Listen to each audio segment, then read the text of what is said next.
ಮೂವತ್ನಾಲ್ಕನೇ page 46ನೇ ಹಾಡು.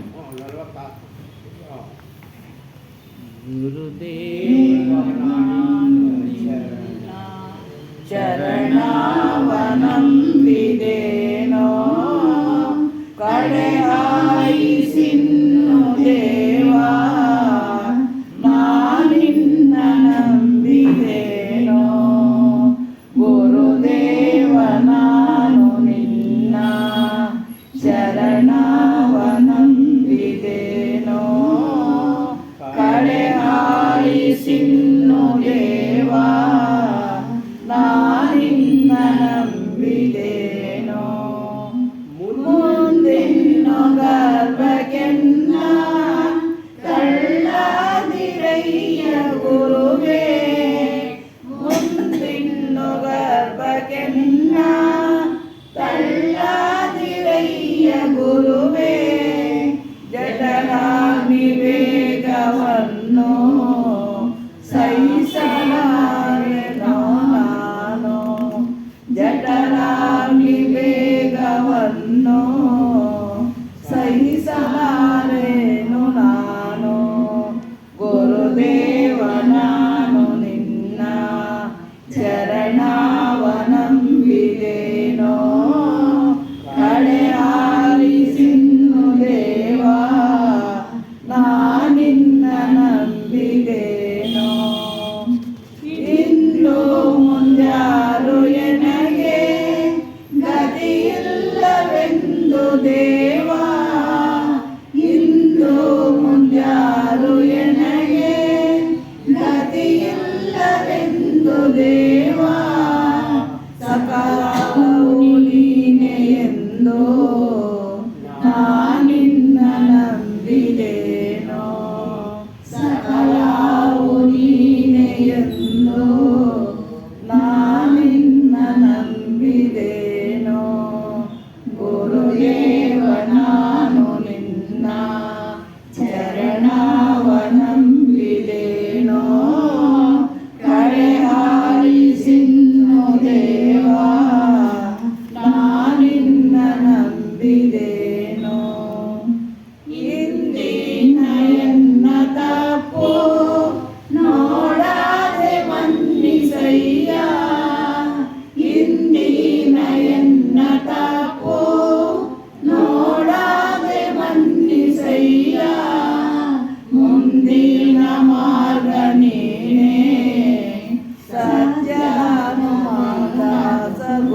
तिष्ठति ज्ञानरूपं नररूपं कबीरभो वासनाजालसर्वत्रं ज्ञानदृष्टिविनश्यते त्वं कबीरमहावन्दे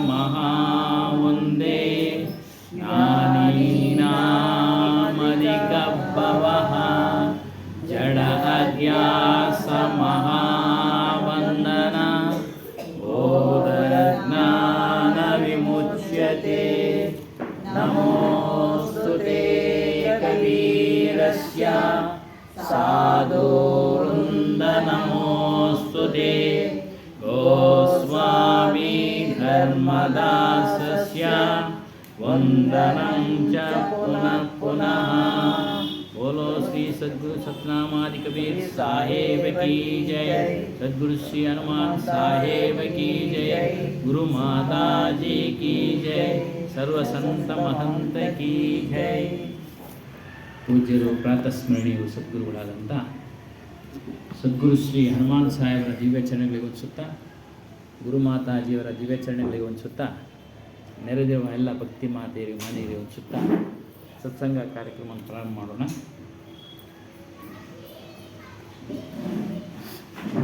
ಮೊದಲು ಯಾವುದು ನಿಜವಾದ ಧರ್ಮ ಅಂತ ನಾವು ವಿಚಾರ ಮಾಡೋಣ. अपने अपने धर्म में सब दृढ़ है सब काल, निज धर्म जो आप न कहो सहजे भयो निहाल. ಧರ್ಮ ಎಲ್ಲರೂ ಅವರವರ ಧರ್ಮದಲ್ಲಿ ಇದ್ದಾರೆ. ಹಿಂದಿನ ಕಾಲದಲ್ಲಿ ಬ್ರಾಹ್ಮಣ, ವೈಶ್ಯ, ಕ್ಷತ್ರಿಯ, ಶೂದ್ರ ಈ 4 ವರ್ಣಗಳನ್ನು ಮಾಡಿದರು. ವರ್ಣ ಅಂದರೆ ಬಣ್ಣ, ಅದನ್ನು ಜಾತಿ ಅಂತಲೂ ಕರೀತಾರೆ. 4 ಜಾತಿಗಳು. ಬ್ರಾಹ್ಮಣರ ಧರ್ಮ ಏನು ಅಂದರೆ ವೇದಾಧ್ಯಯನ, ಪೂಜೆ ಪುನಸ್ಕಾರ ಇವುಗಳು. ಆತನು ನನ್ನ ಧರ್ಮ ಇದು ಅಂತೇಳಿ ಅದನ್ನು ಪಾಲನೆ ಮಾಡ್ಕೊಂಡ್ಬರ್ತೀನಿ.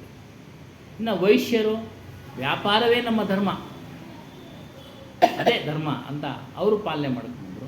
ಕ್ಷತ್ರಿಯರು ಪ್ರಜೆಗಳನ್ನು ರಕ್ಷಣೆ ಮಾಡೋದು, ರಾಜ್ಯವನ್ನು ಆಳೋದು, ಇದು ನಮ್ಮ ಧರ್ಮ.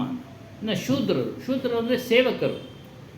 ಆ ಶೂದ್ರರ ಅಡಿಯಲ್ಲಿ ಯಾರ್ಯಾರು ಬರ್ತಾರೆ ಅಂದರೆ ಕುಂಚಿಟಿಗ, ಕಮ್ಮಾರ, ಚಮ್ಮಾರ, ನೇಗಿಯವರು ಎಲ್ಲರೂ ಅದರ ಅಡಿಯಲ್ಲಿ ಬರ್ತಾರೆ. ಹಿಂಗೆ ವಿಂಗಡಿಸ್ಬಿಟ್ಟಿದ್ರು. ಸೇವಾ ವೃತ್ತಿ ಮಾಡ್ತಾರಲ್ಲ, ಅದಕ್ಕೆ ವಿಂಗಡಿಸಿ ಅವರವರ ಕುಲ ಪದ್ಧತಿ. ಕುಂಬಾರ ಮಡಿಕೆ ಮಾಡೋದೇ ನನ್ನ ಧರ್ಮ, ಕುಂಚಿಟಿಗ ವ್ಯವಸಾಯ ಮಾಡೋದೇ ಧರ್ಮ, ಒಕ್ಕಲಿಗ ವ್ಯವಸಾಯ ಮಾಡೋದೇ ಧರ್ಮ, ನೇಗಿಯವರು ನೇಗೆ ಕೆಲಸ ಮಾಡೋದೇ ನಮ್ಮ ಧರ್ಮ ಅಂತ ಅಂದ್ಕೊಂಬಿಟ್ಟಿದ್ರು. ಅದೆಲ್ಲ ನಿಜವಾದ ಧರ್ಮಗಳಲ್ಲ. ಅದೆಲ್ಲ ನಿಜವಾದ ಧರ್ಮಗಳಲ್ಲ. ನಾವು ಧರ್ಮವನ್ನು ಪಾಲನೆ ಮಾಡಿದ್ರೆ ಅದು ನಮ್ಮನ್ನು ರಕ್ಷಣೆ ಮಾಡಬೇಕು. ಧರ್ಮವನ್ನು ಪಾಲನೆ ಮಾಡಿದರೆ ನಮ್ಮನ್ನು ರಕ್ಷಣೆ ಮಾಡಬೇಕು. ಅದಕ್ಕೆ ಹೇಳ್ತಾರೆ ಧರ್ಮೋ ರಕ್ಷತಿ ರಕ್ಷತಃ. ಯಾರು ಧರ್ಮವನ್ನು ಪಾಲನೆ ಮಾಡ್ತಾರೆ ಆ ಧರ್ಮ ಅವರನ್ನು ರಕ್ಷಣೆ ಮಾಡುತ್ತೆ ಅಂತ. ಈ 4 ವರ್ಣದವರು ಅವರವ್ರ ಧರ್ಮವನ್ನು ಪಾಲನೆ ಮಾಡಿದ್ರು, ಅವರನ್ನು ರಕ್ಷಣೆ ಮಾಡಲಿಲ್ಲ.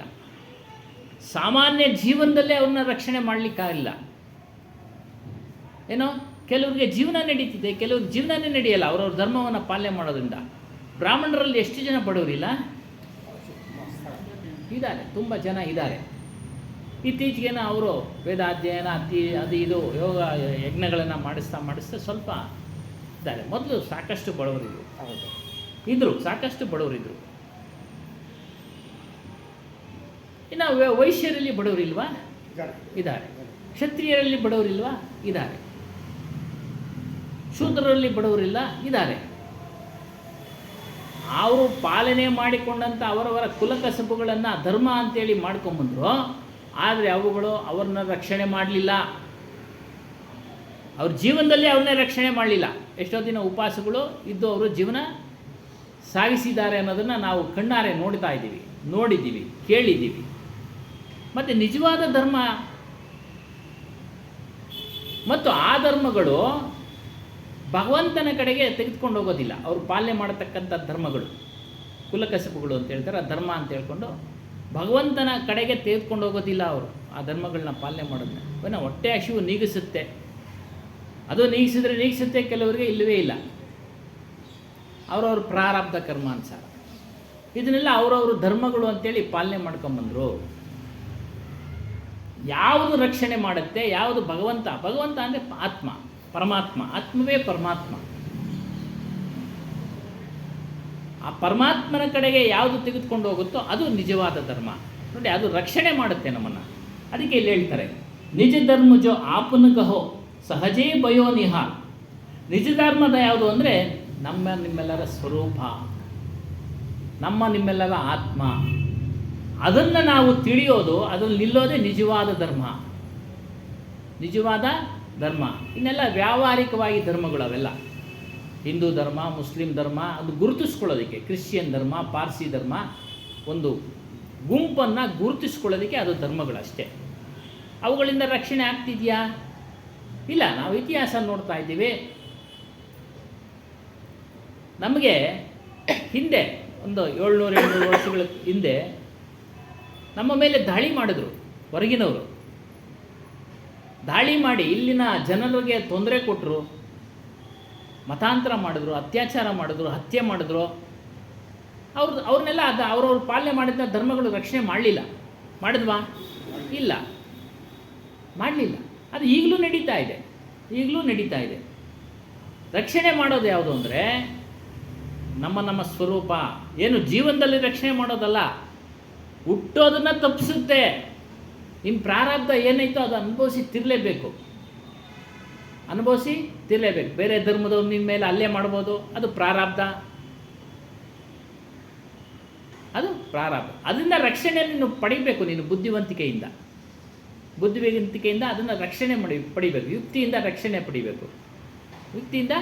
ಪಡಿಬೇಕು. ಅದನ್ನು ನೋಡ್ತಾ ಇರ್ತೀವಿ ನಾವು. ಹಾಗಾಗಿ ಎಲ್ಲ ರೀತಿಯ ಭಯ ನಿವಾರಣೆ ಮಾಡುತ್ತೆ. ಯಾವುದು ನಮ್ಮ ಸ್ವರೂಪ ತಿಳ್ಕೊಂಡ ಮೇಲೆ, ಅದರಲ್ಲಿ ನಿಂತ ಮೇಲೆ ಎಲ್ಲ ರೀತಿಯ ಸಕಲ ಭಯೋ ನಿಹಾಲ್,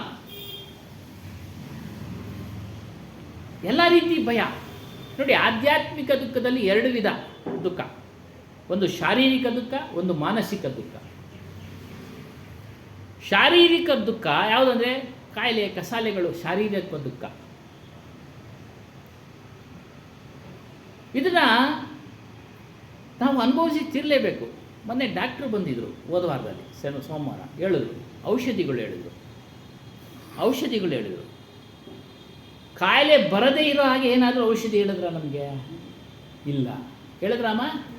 ಇಲ್ಲ. ನೋಡಿ, ಅದು ಮೈಂಡ್ ಪಾಯಿಂಟ್. ಕಾಯಿಲೆ ಬಾರದೇ ಇರೋ ಹಾಗೆ ಅಂದ್ರೇನು? ದೇಹ ಬಂದ ಮೇಲೆ ಕಾಯಿಲೆ ಸಹಜ. ಯಾವುದೋ ಒಂದು ಅವರವರು ಪ್ರಾರಬ್ಧ ಕರ್ಮಾನುಸಾರ ಯಾವುದೋ ಒಂದು ಕಾಯಿಲೆ, ಕಿಡ್ನಿ ಫೇಲ್ಯೂರ್ ಆಗಿದೋ, ಕ್ಯಾನ್ಸರ್ ಬರೋದೋ, ಹೃದಯ ರೋಗನೋ, ಯಾವುದೋ ಒಂದು, ಒಟ್ಟಾರೆ ಎಷ್ಟು ಥರ ಕಾಯಿಲೆ ಇದೆ, ಅಲ್ಲಿ ಯಾವುದನ್ನ ಒಂದು ಬರ್ಬೋದು. ಅದು ಔಷಧಿ ತಗೊಂಡು ನಾವು ಗುಣಪಡಿಸಿ ಸ್ವಲ್ಪ ನಮ್ಮ ಸಾವನ್ನು ಮುಂದೂಡಬಹುದು, ನಮ್ಮ ಮರಣವನ್ನು ಮುಂದೂಡಬಹುದು. ಆದರೆ ಶಾಶ್ವತವಾಗಿ ನಮ್ಮ ಮರಣನ ಮುಂದೂಡೋಕ್ಕೆ ಸಾಧ್ಯನಾ? ಶಾಶ್ವತವಾಗಿ ನಮ್ಮ ವೃದ್ಧಾಪ್ಯನ ಮುಂದೂಡೋಕ್ಕೆ ಸಾಧ್ಯನಾ? ಯಾವಾಗಲೂ ಯೌವನದಂತೆ ಇಡೋಕ್ಕೆ ಸಾಧ್ಯನಾ ಔಷಧಿಯಿಂದ? ಇಲ್ಲ. ಏನೇ ಯೋಗಾಸನ ಮಾಡಲಿ, ಏನೇ ಔಷಧಿ ತೆಗೆದುಕೊಳ್ಳಿ, ವಯಸ್ಸಾದಂತೆಲ್ಲ ಚರ್ಮ ಸುಕ್ಕುಗಟ್ಟೋದು ಸಹಜ, ಕಣ್ಣಿಗೆ ಕನ್ನಡಕ ಹಾಕೋದು ಸಹಜ, ಸಹಜ ಅಲ್ವಾ? ಹಾಗಾಗಿ ಈ ರೀತಿಯಾಗಿ ನಾವು ಹುಟ್ಟದೇ ಇರೋದ್ರಿಂದ ಅದು ನಮ್ಮ ರಕ್ಷಣೆ. ಯಾವುದು? ನಮ್ಮ ಸ್ವರೂಪ ನಮ್ಮನ್ನು ಯಾವುದನ್ನ ರಕ್ಷಣೆ ಮಾಡುತ್ತೆ ಅಂದರೆ, ಮತ್ತೆ ಇಂಥ ದೇಹಕ್ಕೆ ಬಾರದ ಹಾಗೆ ರಕ್ಷಣೆ ಮಾಡುತ್ತೆ ನಮ್ಮ ಧರ್ಮ. ಯಾವುದು? ನಮ್ಮ ಸ್ವರೂಪವನ್ನು ತಿಳಿಯೋದೇ ಅದು.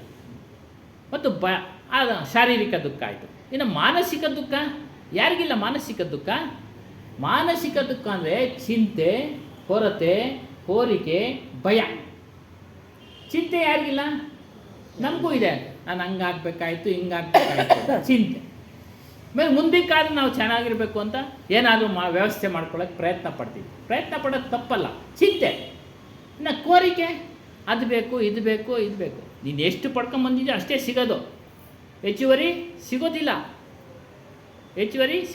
ನೀನು ಪ್ರಯತ್ನ ಪಟ್ಟರೆ ನಿನ್ನ ಜೀವನ ನಿರ್ವಹಣೆ ಆಗುವಷ್ಟು ಸಿಗುತ್ತೆ, ಅಥವಾ ಪ್ರಾರಬ್ಧ ಕರ್ಮಾನುಸಾರ ಜಾಸ್ತಿನೂ ಸಿಗ್ಬೋದು. ಅಲ್ವ ಸ್ವಾಮಿ? ವ್ಯಾಪಾರ ಆಗಲಿ. ವ್ಯಾಪಾರದಲ್ಲಿ ಎಲ್ಲರೂ ಆಗರ್ಭ ಶ್ರೀಮಂತರಾಗ್ಬಿಟ್ಟಿದ್ದಾರಾ? ಇಲ್ಲ. ವ್ಯಾಪಾರ ಮಾಡ್ತಕ್ಕಂಥ ಸಣ್ಣ ವ್ಯಾಪಾರಿನೂ ಇದ್ದಾನೆ, ದೊಡ್ಡ ವ್ಯಾಪಾರಿ ಇದ್ದಾನೆ, ದೊಡ್ಡ ದೊಡ್ಡ ವ್ಯಾಪಾರಿಗಳೆಲ್ಲ ಇದ್ದಾರೆ. ಈ ರೀತಿ ಚಿಂತೆ, ಕೊರತೆ, ನನಗೆ ಅದಿಲ್ಲ, ಇದಿಲ್ಲ, ಅದು ಮಾಡಲಿಲ್ಲ, ಇದು ಮಾಡಲಿಲ್ಲ, ಇವೆಲ್ಲ ಕೊರತೆ. ಇನ್ನು ಭಯ, ಭಯ ಇದ್ದೇ ಇದೆ ನೋಡಿ ಪ್ರತಿಯೊಬ್ಬರಲ್ಲೂ. ಜ್ಞಾನಿಗೂ ಭಯ ಇರುತ್ತೆ, ಅಜ್ಞಾನಿಗೂ ಭಯ ಇರುತ್ತೆ, ವಿದ್ಯಾವಂತನಿಗೂ ಭಯ ಇರುತ್ತೆ, ಅವಿದ್ಯಾವಂತನಿಗೂ ಭಯ ಇರುತ್ತೆ, ಶ್ರೀಮಂತನಿಗೂ ಭಯ, ಬಡವನಿಗೂ ಭಯ. ಶ್ರೀಮಂತನಿಗೂ ಭಯ, ಬಡವನಿಗೂ ಭಯ. ದುಡ್ಡಿತ್ತು, ಹಣ ಇತ್ತು, ಮುಪ್ಪಿನ ಕಾಲದಲ್ಲಿ ಆರೋಗ್ಯ ಇಲ್ಲದಿದ್ರೆ ಏನು ಮಾಡೋದು ಅಲ್ವರಾ? ಹಣನೇ ಇಲ್ಲ, ಆರೋಗ್ಯವಾಗಿದ್ದೇನು ಪ್ರಯೋಜನ? ಏನಿಲ್ಲ.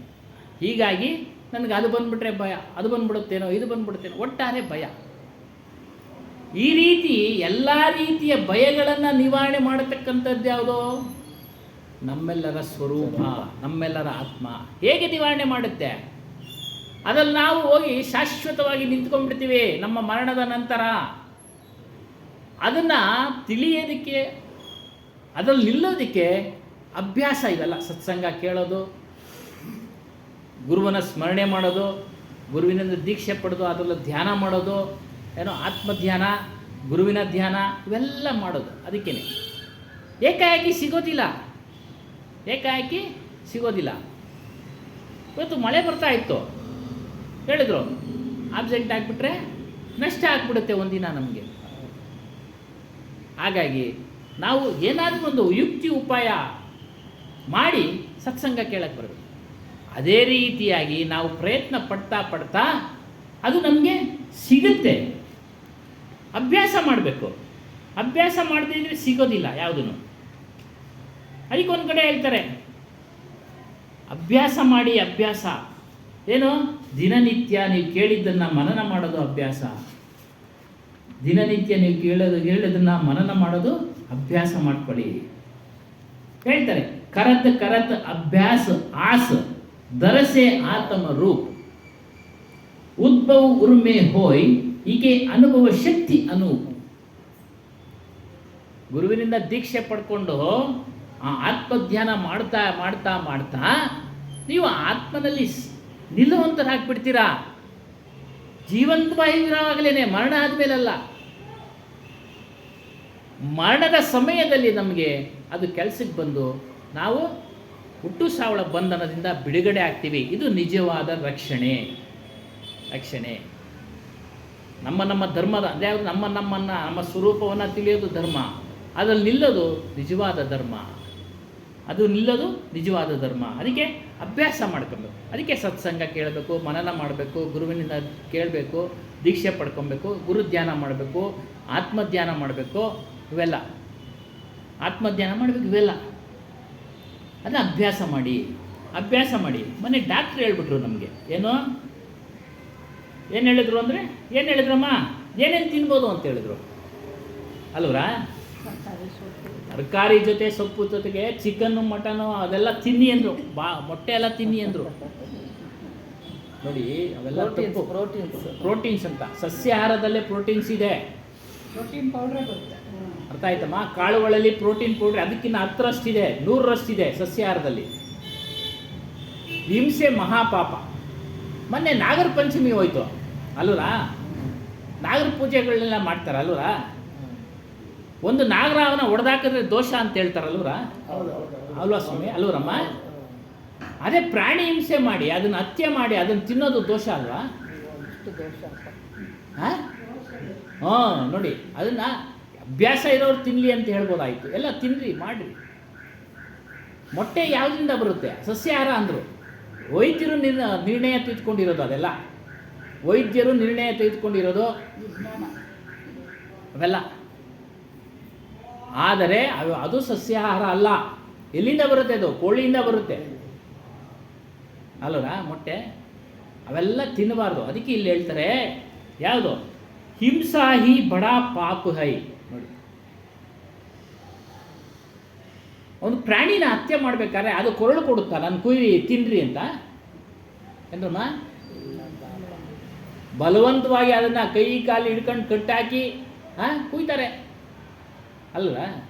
ದೇವ್ರಿಗೇನೆ ಬಲಿ ಕೊಡ್ತಾರಲ್ಲ. ಬಲಿ ಕೊಡ್ತಾರೆ, ಅದೆಲ್ಲ ಪಾಪ. ಅದೇ ಹೇಳ್ತಾರೆ, ಹಿಂಸಾ ಮಹಾ ಬಡ ಪಾಪ ಹೈ. ನಮ್ಮ ದೇವ್ರು ಅದು ನಾವು ಮಾಡ್ಕೊಂಡಿರತಕ್ಕಂಥದ್ದು, ನಮ್ಮ ನಾಲ್ಗೆ ರುಚಿಗೆ ಮಾಡ್ಕೊಂಡಿರೋದು ಅವೆಲ್ಲ. ಹೌದೌದು. ಯಾರು ದೇವತೆಗಳು ಬಲಿ ಕೊಡು ಅಂತ ಹೇಳಿಲ್ಲ. ಎಲ್ಲ ಸುಳ್ಳನ್ನು ಹಬ್ಬಿಸ್ಬಿಟ್ಟಿದ್ದಾರೆ ನಮಗೆ ಪ್ರಪಂಚದ ತುಂಬ. ಬೇಡ, ಕಬೀರ್ ಸಾಹೇಬ್ರು ಒಬ್ಬರು ಹೇಳೋರ ಮಾಂಸ ತಿನ್ನಬೇಡಿ ಅಂತ. ಜೈನರು ತಿನ್ನಲ್ಲ ಅಲ್ವೇ, ನಮ್ಮ ಮಹಾವೀರು ತಿನ್ನಲ್ಲ, ಬಸವಣ್ಣವ್ರು ತಿನ್ನಲ್ಲ, ಲಿಂಗಾಯತರು. ಯೋಚನೆ ಮಾಡಿ, ಹಿಂಸೆ ಮಹಾಪಾಪ. ಅದರಿಂದ ಹಿಂಸೆ ಮಹಾಪಾಪ ಮಾಡಿ ಲೇಕೆ ಮಾಂಗೆ ಧರ್ಮರಾಯ ಜಬ ತಬ ಸಬ ನೋವು ಹೋಯ್ ನರಕ. ಅದರಿಂದ ಸಸ್ಯಾಹಾರನೇ ಉಪಯೋಗಿಸಿ.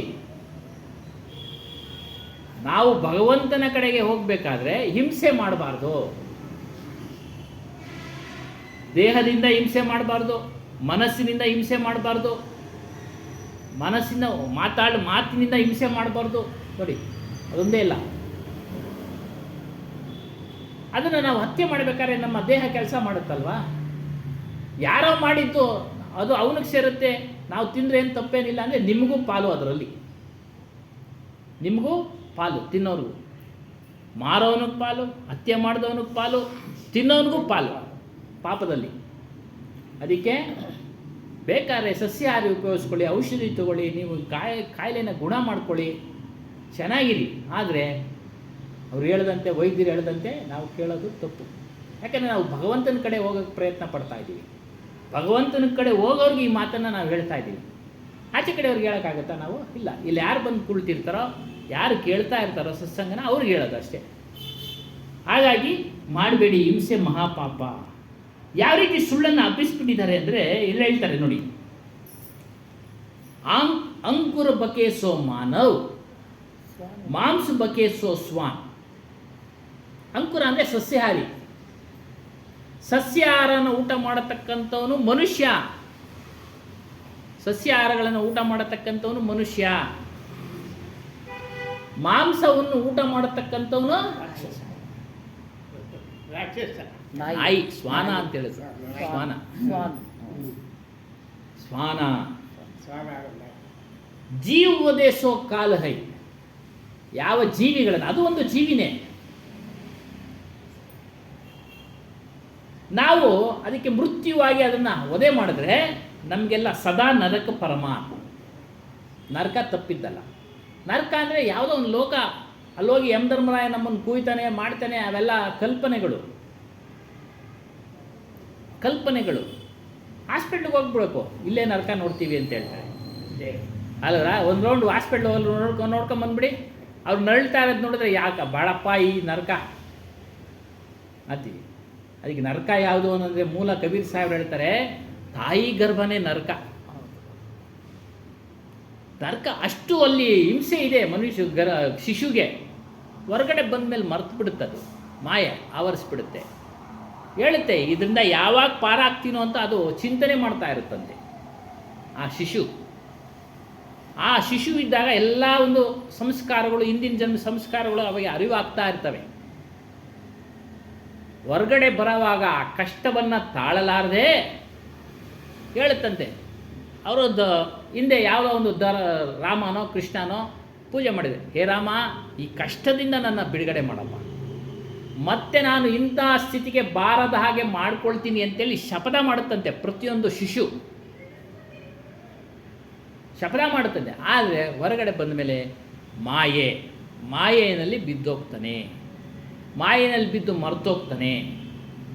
ಮತ್ತು ಈ ಪ್ರಪಂಚದಲ್ಲಿ ಸೃಷ್ಟಿ ಮಾಡಿದಾರಲ್ಲ ಸುಳ್ಳನ್ನು, ಅವುಗಳಲ್ಲಿ ಬಿದ್ದೋಗ್ತಾನೆ. ಅದಕ್ಕೆ ಇಲ್ಲಿ ಹೇಳ್ತಾರೆ, ಏನೋ ಪಾಖಂಡ ಕೃತ್ಯಗಳು, ಬೂಟಾಟಿಕೆ ಕೃತ್ಯಗಳು, ಅವುಗಳಲ್ಲಿ ಬಿದ್ದೋಗ್ತಾನೆ. ಅದಕ್ಕೆ ಹೇಳ್ತಾರೆ, ಪಾಖಂಡ್ ಚೋಡ್ಕರ್ ಆತ್ಮಶೋಧನ್ ಕರೋ. ಊಟಾಟಿಕೆ ಬಿಟ್ಬಿಡಿ, ಸುಳ್ಳನ್ನು ಬಿಡಿ.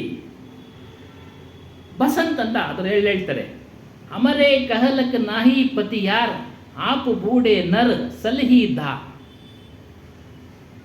ಮನುಷ್ಯರು, ಕಬೀರ್ ಸಾಹೇಬ್ ಹೇಳ್ತಾರೆ, ಈ ಮನುಷ್ಯರು ನಮ್ಮ ಮಾತುಗಳನ್ನು ಕೇಳ್ತಾ ಇಲ್ಲ, ವಿಶ್ವಾಸ ನಂಬಿಕೆ ಇಡ್ತಾ ಇಲ್ಲ. ನಂಬಿಕೆ ಇಡದೇ ಇರೋದ ಕಾರಣ ಇವಾಗ ಇಷ್ಟೊತ್ತು ಹೇಳ್ಕೊಂಬಂದ್ರಲ್ಲ, ಈ ಮಾತಿನಲ್ಲಿ ನಂಬಿಕೆ ಇಡಬೇಕು. ನಂಬಿಕೆ ಯಾವ ರೀತಿ ಇಡಬೇಕು ಅಂದರೆ, ನಿಮ್ಮನ್ನು ನೀವು ಮನಸ್ಸಿನಲ್ಲಿ ಚಿಂತನೆ ಮಾಡಬೇಕು ಈ ಮಾತುಗಳನ್ನು. ಇವಾಗ ಹೇಳಿದ್ವಲ್ಲ, ಹಿಂಸೆ ಮಹಾಪಾಪ, ತಿನ್ನಬಾರ್ದು, ಧರ್ಮ ಇತ್ಯಾದಿ.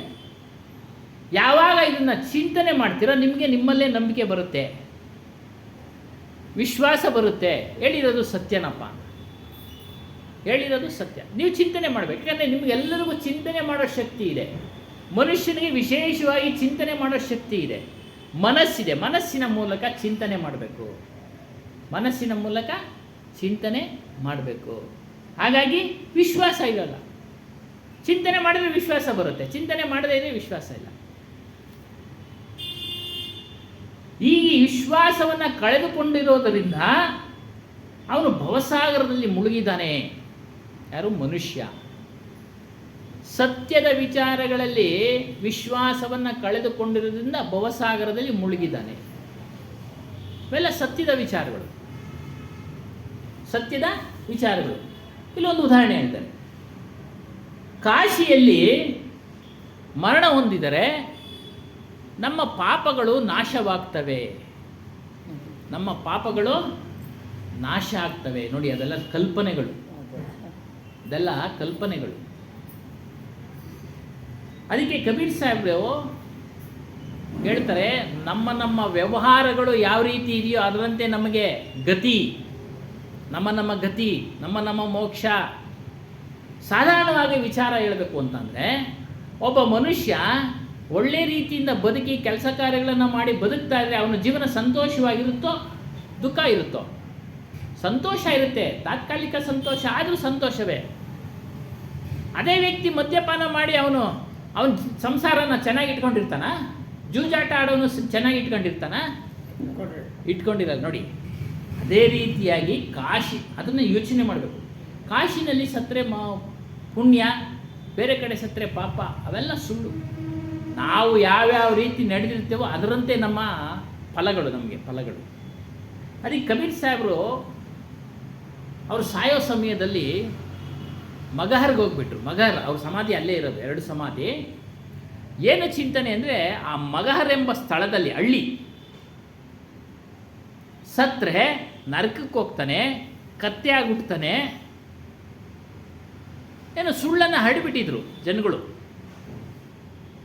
ಅದಕ್ಕೆ ಕಬೀರ್ ಸಾಹೇಬ್ರು ಹೇಳ್ತಾರೆ, ಅವನವನ ನೀತಿ ಯಾವ ರೀತಿ ಬದುಕಿದ್ದಾನೆ ಅನ್ನೋದ್ರ ಮೇಲೆ ಅವನ ಗತಿ, ಅಂದರೆ ಸದ್ಗತಿ, ದುರ್ಗತಿ, ಅಂದರೆ ಸ್ಥಳ ಸೇರೋದು, ಒಳ್ಳೆ ತನ್ನ ಸ್ವರೂಪವನ್ನು ಸೇರೋದು ಇತ್ಯಾದಿ, ನರಕಕ್ಕೆ ಹೋಗೋದು. ಅದಕ್ಕೆ ಅವರೇನು ಮಾಡ್ತಾರೆ, ಕಾಶಿನ ಬಿಟ್ಟು ಅಲ್ಲೋಗಿ ದೇಹವನ್ನು ಬಿಡ್ತಾರೆ. ಮಗಹರ್ನಲ್ಲಿ ದೇಹ ಬಿಡ್ತಾರೆ. ಅವರು 120 ವರ್ಷ ಆಯುಷು, 119 ವರ್ಷ ಅಲ್ಲಿಗೋಗಿ ದೇಹ ಬಿಡ್ತಾರೆ. ಅದರಿಂದ ಏನು, ಎಲ್ಲೇ ನೀನು ಇರು, ನೀನು ಯಾವ ರೀತಿ ಜೀವನ ಮಾಡಿದ್ಯಾ ಅನ್ನೋದ್ರ ಮೇಲೆ ನಿನ್ನ ಫಲಾಫಲಗಳು, ನೀನು ಯಾವ ಧರ್ಮವನ್ನು ಆಚರಣೆ ಮಾಡಿದ್ಯಾ ಅನ್ನೋದ್ರ ಮೇಲೆ ನಿನ್ನ ಫಲಾಫಲಗಳು. ಧರ್ಮ ಅಂದರೆ ಈ ಮೇಲ್ನೋಟಕ್ಕೆ ಕಾಣುವಂಥದ್ದು ಅವೆಲ್ಲ ಅಲ್ಲ. ನಿಜವಾದ ಧರ್ಮ ಅಂದ್ರೇನೋ ನಮ್ಮ ಸ್ವರೂಪವನ್ನು ತಿಳಿಯೋದು. ನೀನು ಅದನ್ನು ಪಾಲನೆ ಮಾಡುತ್ತಾ ಪ್ರಾಪಂಚಿಕ ನೀತಿ ನಿಯಮಗಳನ್ನು ಪಾಲನೆ ಮಾಡಬೇಕು. ಏನು, ಒಬ್ಬರಿಗೆ ವೃತ ಬೈಯೋದು ಮಾಡಬಾರ್ದು, ಜೀವಹತ್ಯೆ ಮಾಡಬಾರ್ದು, ಅಲ್ಲದ ಸಸ್ಯಾಹಾರವನ್ನೇ ಊಟ ಮಾಡಬೇಕು, ಒಬ್ರಿಗೆ ತೊಂದರೆ ಕೊಡಬಾರ್ದು. ಸತ್ಯ, ಧರ್ಮ, ನ್ಯಾಯ, ನೀತಿ ಇವುಗಳಲ್ಲಿ ಹೋಗಬೇಕು. ಜೀವನನೇ ನಡೆಯಲ್ಲ ಸ್ವಾಮಿ, ಅದರಲ್ಲೆಲ್ಲ ಹೋದ್ರೆ ಅಂತ ಅಂದರೆ ನಡೆಯುತ್ತೆ ಸದಾ, ಇಲ್ಲ ಅಂತ ಹೇಳಿಲ್ಲ. ತಕ್ಕ ಮಟ್ಟಿಗಾದ್ರೂ ನಡೆಯುತ್ತಾ? ನಡೀತಿದ್ದೆ. ನಾವು ಪ್ರಯತ್ನ ಮಾಡಲ್ಲ. ಬೇರೆಯವ್ರು ನೋಡ್ಬಿಟ್ಟು ಅವನು ಹಂಗೆ ಬೆಳೆದ್ಬಿಟ್ಟು ಅವನೇನು ಮಾಡ್ದ ಅಂತೇಳಿ ನಾವು ಅದನ್ನೇ ಮಾಡೋಕ್ಕೆ ಹೋಗ್ತೀವಿ. ಅದು ಸಾಧ್ಯ ಇಲ್ಲ. ಹೇಗೆ? ಅವನು ಅದನ್ನು ಮಾಡೋದನ್ನು ಕೇಳ್ಕೊಂಬಂದವನೇ ಮಾಡ್ತಾ ಇದ್ದಾನೆ, ಅದನ್ನು ಮುಂದಿನ ಜನ್ಮದಲ್ಲಾದರೂ ಊಟ ಮಾಡ್ತಾನೆ. ನಾವು ಮಾಡೋಕ್ಕೋದ್ರೆ ನಮ್ಗೆ ಅದು ಮಾಡೋದಕ್ಕೆ ಬರೋದಿಲ್ಲ, ಸಿಕ್ಕಾಕ್ಕೊಳ್ಬಿಡ್ತೀವಿ. ಇದೇ ಜನ್ಮದಲ್ಲಿ ಊಟ ಮಾಡ್ತೀವಿ, ಇದೇ ಜನ್ಮದಲ್ಲಿ ಊಟ ಮಾಡ್ತಾಯಿದ್ದೀವಿ. ಆಗಲೇ ಹೇಳಿದ್ರಲ್ಲ, ಇವತ್ತೊಂದು ದಿವಸ ಏನು ಆ ವಿಚಾರಗಳು ಹೇಳ್ಬಾರ್ದು. ಪೇಪರ್ನಲ್ಲಿ ಬಂದಿರೋದ್ರಿಂದ ಮಾತಾಡ್ಬೋದು ಧೈರ್ಯವಾಗಿ. ಏನು, ಚಲನಚಿತ್ರ ನಟ ಅವನಿಗೆ ಜಾಮೀನು ಕೊಟ್ಬಿಟ್ಟು ಮತ್ತು ಜಾಮೀನು ರದ್ದು ಮಾಡಿಬಿಡ್ತು. ಏನೋ ಅವ್ನು ಮಾಡಿದ ಫಲ ಪಾಪದ ಕೃತ್ಯ ಅದು ಅಲ್ವರಾ? ಸುಪ್ರೀಂ ಕೋರ್ಟ್ ಹಾಂ, ಏನೇ ಹಂಗಾಗಿ ನೋಡಿ, ಅದು ಫಲ ಊಟ ಮಾಡಲೇಬೇಕು ಅವನು. ಮುಂದೆ ಏನಾಗುತ್ತೋ ಗೊತ್ತಿಲ್ಲ, ಹೋದ್ರೂ ಹೋಗ್ಬೋದು, ಇದ್ರೆ ಇರ್ಬೋದು, ಒಟ್ಟನೆ ತತ್ಕಾಲಿಕ ಅವನಿಗೆ ಊಟ ಮಾಡ್ತಾ ಇದ್ದಾನೆ. ಹಾಗಾಗಿ ಭವಸಾಗರಲ್ಲಿ ವಿಶ್ವಾಸ ಇಡೋದಿಲ್ಲ, ಮಾತಿನಲ್ಲಿ, ಸಂಸಾರದಲ್ಲಿ ಮುಳುಗಿದ್ದಾರೆ. ಒಂದು ಉದಾಹರಣೆ ಕೊಡ್ತಾರೆ ಇಲ್ಲಿ, ಅಂದೇ ಲೋಗ್ ಅಂದೋಂಕಿ ಬಾತ್ ಪರ್ ವಿಶ್ವಾಸ ಕರ್ತೆ. ಅಂದೇ ಅಂದರೆ ಕುರುಡ. ಕುರುಡ ಅಂದರೆ ಕಣ್ಣಿಲ್ದವನು ಅರ್ಥ, ಆದರೆ ಜ್ಞಾನದ ಕಣ್ಣುಗಳನ್ನು ಇಲ್ಲದೆ ಇರೋರಿಗೆ ಕುರುಡ. ಇಲ್ಲಿ ಒಬ್ಬ ಜ್ಞಾನ ಇಲ್ಲದೆ ಇರ್ತಕ್ಕಂಥ ಕುರುಡನ ಮಾತನ್ನು ಇನ್ನೊಬ್ಬ ಕೇಳೋದು, ಅವನು ಕುರುಡನೇ, ಅವನು ಅದನ್ನೇ ಕೇಳ್ತಾನೆ, ಇವನು ಅದನ್ನೇ ಹೇಳ್ತಾನೆ, ಅವನು ಅದನ್ನೇ ಕೇಳ್ತಾನೆ. ಅಂದರೆ ಏನು ಅರ್ಥ ಅಂದರೆ, ಈ ಸುಳ್ಳಿನ ವಿಚಾರಗಳನ್ನು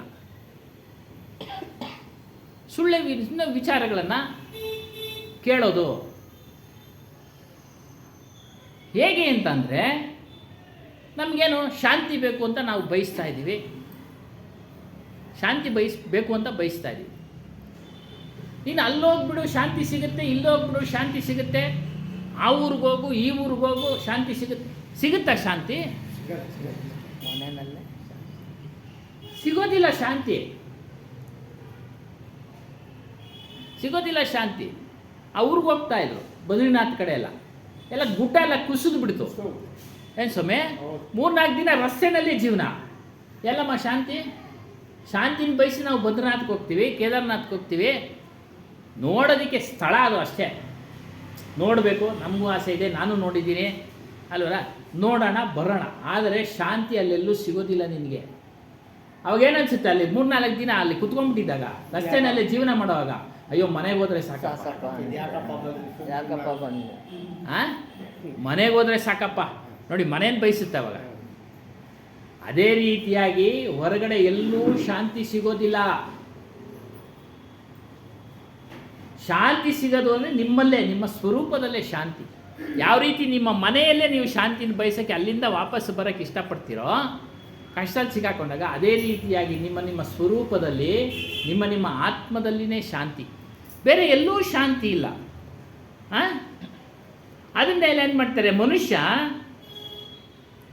ತನ್ನ ನಿಷ್ಠೆಯನ್ನು ಆತ್ಮನಿಷ್ಠ ಚೋಡ್ಕರ್, ತನ್ನನ್ನು ತಾನು ತಿಳಿಯೋದನ್ನು ಬಿಟ್ಟು ಹೊರಗಡೆ ಹುಡುಕ್ತಾ ಇದ್ದಾನೆ. ಇದೇ ರೀತಿ ಸುಳ್ಳು 4-6 ಕಡೆಯಿಂದ ಸುಳ್ಳಿನ ವಿಚಾರಗಳನ್ನು ತಿಳಿಸ್ಬಿಟ್ಟಿದ್ದಾರೆ ನಮಗೆ. ಒಂದಲ್ಲ ಅಲ್ಲ, ಎರಡಲ್ಲ, 4-6 ಕಡೆ ಸುತ್ತುನು ಅಲ್ಲೋಗು ಇಲ್ಲೋಗು.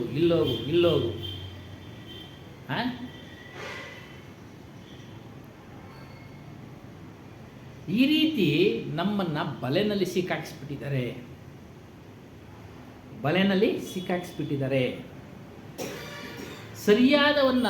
ಸರಿಯಾದ ದಾರಿಯನ್ನು ಯಾರಾದರೂ ತೋರಿಸಿದ್ರೆ, ಇವಾಗ ಸತ್ಸಂಗದ ಮೂಲಕ ಆತ್ಮಜ್ಞಾನ ವಿಚಾರವನ್ನು ತಿಳಿಸ್ತಾ ಇದ್ದೀವಿ, ಕಬೀರ್ ಸಾಹೇಬರು ತಿಳಿಸಿರೋ ವಿಚಾರ, ಇದು ಸತ್ಯವಾದ ವಿಚಾರ. ಇದನ್ನು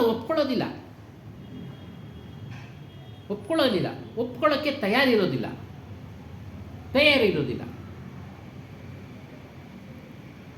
ಯಾಕೆ ಅಂತಂದರೆ, ಅದನ್ನು ಪ್ರಾರಬ್ಧ ಕರ್ಮನೇ.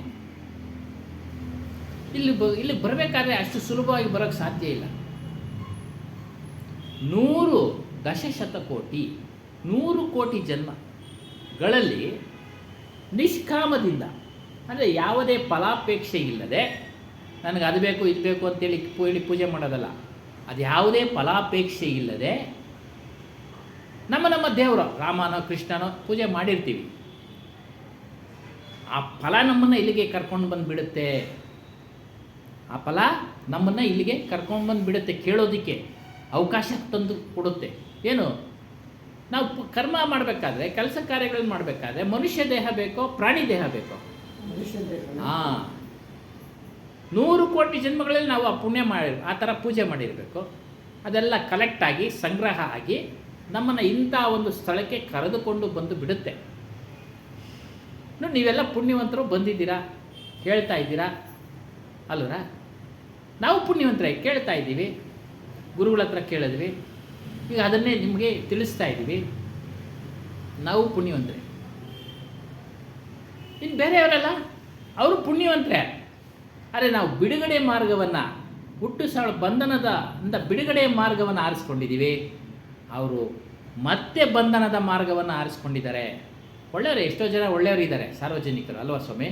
ಪೂಜೆ ಪುನಸ್ಕಾರ ಇತ್ಯಾದಿಗಳು ಮಾಡಿಕೊಂಡು ನೀತಿವಂತರಾಗಿದ್ದಾರೆ. ಆದರೆ ಅದ್ರ ಜೊತೆಯಲ್ಲಿ ಇದನ್ನು ಮಾಡಿದ್ರೆ ಅವರು ಬಿಡುಗಡೆ ಆಗ್ತಾರೆ.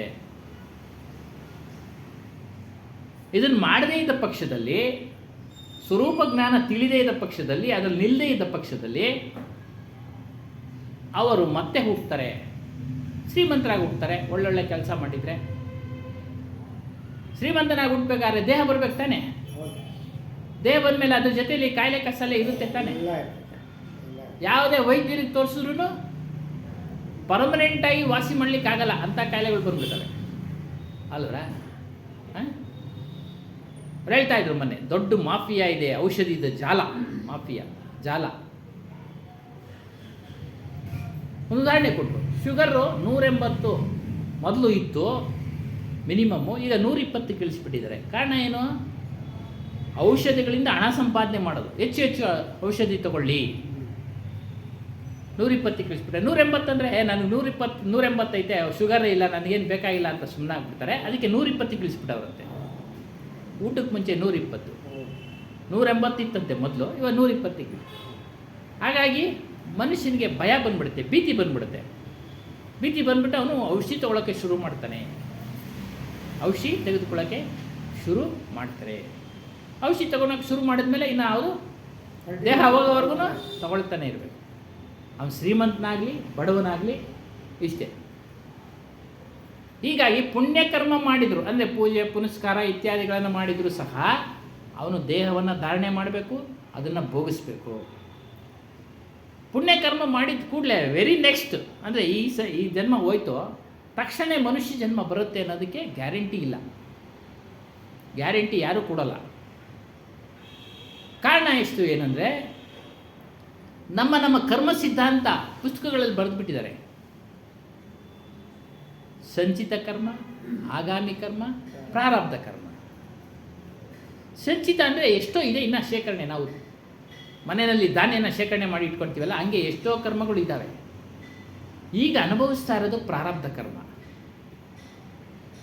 ಈ ಪ್ರಾರಬ್ಧ ಕರ್ಮದಲ್ಲಿ ಕಷ್ಟನ ಅನುಭವಿಸ್ತಾ ಇದ್ದೀನಪ್ಪ, ಮುಂದಕ್ಕಾದ್ರೂ ಚೆನ್ನಾಗಿರೋಣ ಅಂತೇಳಿ ಪೂಜೆ ಪುಸ್ತಕಗಳಲ್ಲಿ ತಿಳಿಸಿದ್ದಾರೆ. ಧರ್ಮಗ್ರಂಥಗಳಲ್ಲಿ, ಧರ್ಮಗ್ರಂಥ ಅಂತ ಹೇಳ್ತಾರೆ, ಅದ್ರಲ್ಲಿ ತಿಳಿಸ್ಬಿಟ್ಟಿದ್ದಾರೆ. ನೀನು ಆ ಪೂಜೆ ಮಾಡು, ಈ ಪೂಜೆ ಮಾಡು, ಚೆನ್ನಾಗಿರ್ತೀಯ, ಒಳ್ಳೇದಾಗುತ್ತೆ, ಅದನ್ನು ಮಾಡೋದು.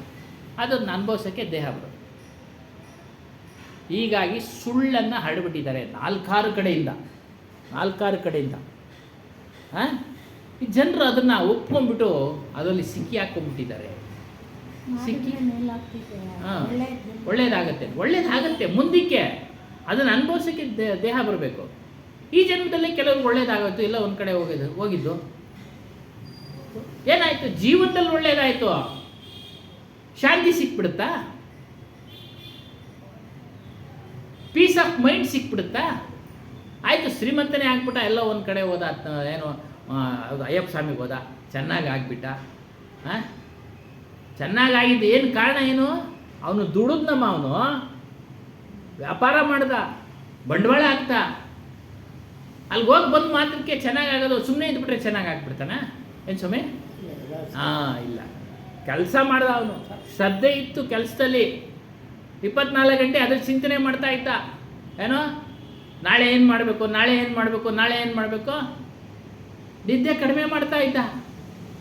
ಶ್ರೀಮಂತನಾದ, ದುಡ್ದಿದ್ದಕ್ಕೆ ಶ್ರೀಮಂತನಾಗಿದ್ದು, ನೆಪ ಮಾತ್ರ ಅಲ್ಲಿ ಹೋಗಿದ್ದಕ್ಕೆ ಒಳ್ಳೆಯದಾಗಿ ಆಯಿತು. ಶ್ರೀಮಂತನಾದ, ರೋಗ ರುಜಿನಗಳಿಂದ ಏನಾದ್ರು ಬಿಡುಗಡೆ ಆದ್ನಾ? ಚಿಂತೆಯಿಂದ ಏನಾದರೂ ಬಿಡುಗಡೆ ಆದ್ನಾ? ಅವನು ಶ್ರೀಮಂತನಾಗಿ ಚೆನ್ನಾಗಿ ಸಂಪಾದನೆ ಮಾಡ್ದ. ಇಲ್ಲಿ ಮಗ ನೋಡಿದ್ರೆ ಅಡ್ದಾರಿ ಹಿಡ್ದ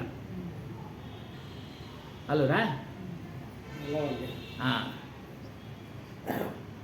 ಎಲ್ಲರೂ ಚೆನ್ನಾಗಿದೆ, ಪರವಾಗಿಲ್ಲ, ಅಷ್ಟೇ, ಪರವಾಗಿಲ್ಲ. ಆದರೆ ಶಾಶ್ವತವಾದ ಶಾಂತಿ ಇಲ್ಲ. ಆ ಶಾಶ್ವತ ಶಾಂತಿ ಸಿಗೋಕ್ಕೇ ನಾವು ಸತ್ಯ ಜ್ಞಾನವನ್ನು ತಿಳಿಬೇಕು. ಸತ್ಯ ಅಂದರೆ ಯಾವಾಗಲೂ ಇರತಕ್ಕಂಥದ್ದು, ಜ್ಞಾನ ಅಂದರೆ ತಿಳಿವಳಿಕೆ, ವಿವೇಕ.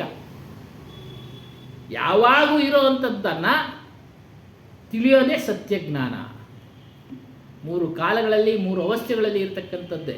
ಯಾವುದು? ನಮ್ಮೆಲ್ಲರ ಸ್ವರೂಪ, ನಮ್ಮೆಲ್ಲರ ಆತ್ಮ. ಹಿಂದೆ ಇದ್ವಿ, ಈಗಿದ್ದೀವಿ, ಮುಂದೆನೂ ಇರ್ತೀವಿ. ಆಗಲೇ ಹೇಳಿದ್ವಲ್ಲ, ಸಂಚಿತ, ಪ್ರಾರಬ್ಧ, ಆಗಾಮಿ. ಅದನ್ನೆಲ್ಲ ಅನುಭವಿಸೋಕ್ಕೆ ನಾವು ಇದ್ದೇ ಇರ್ತೀವಿ.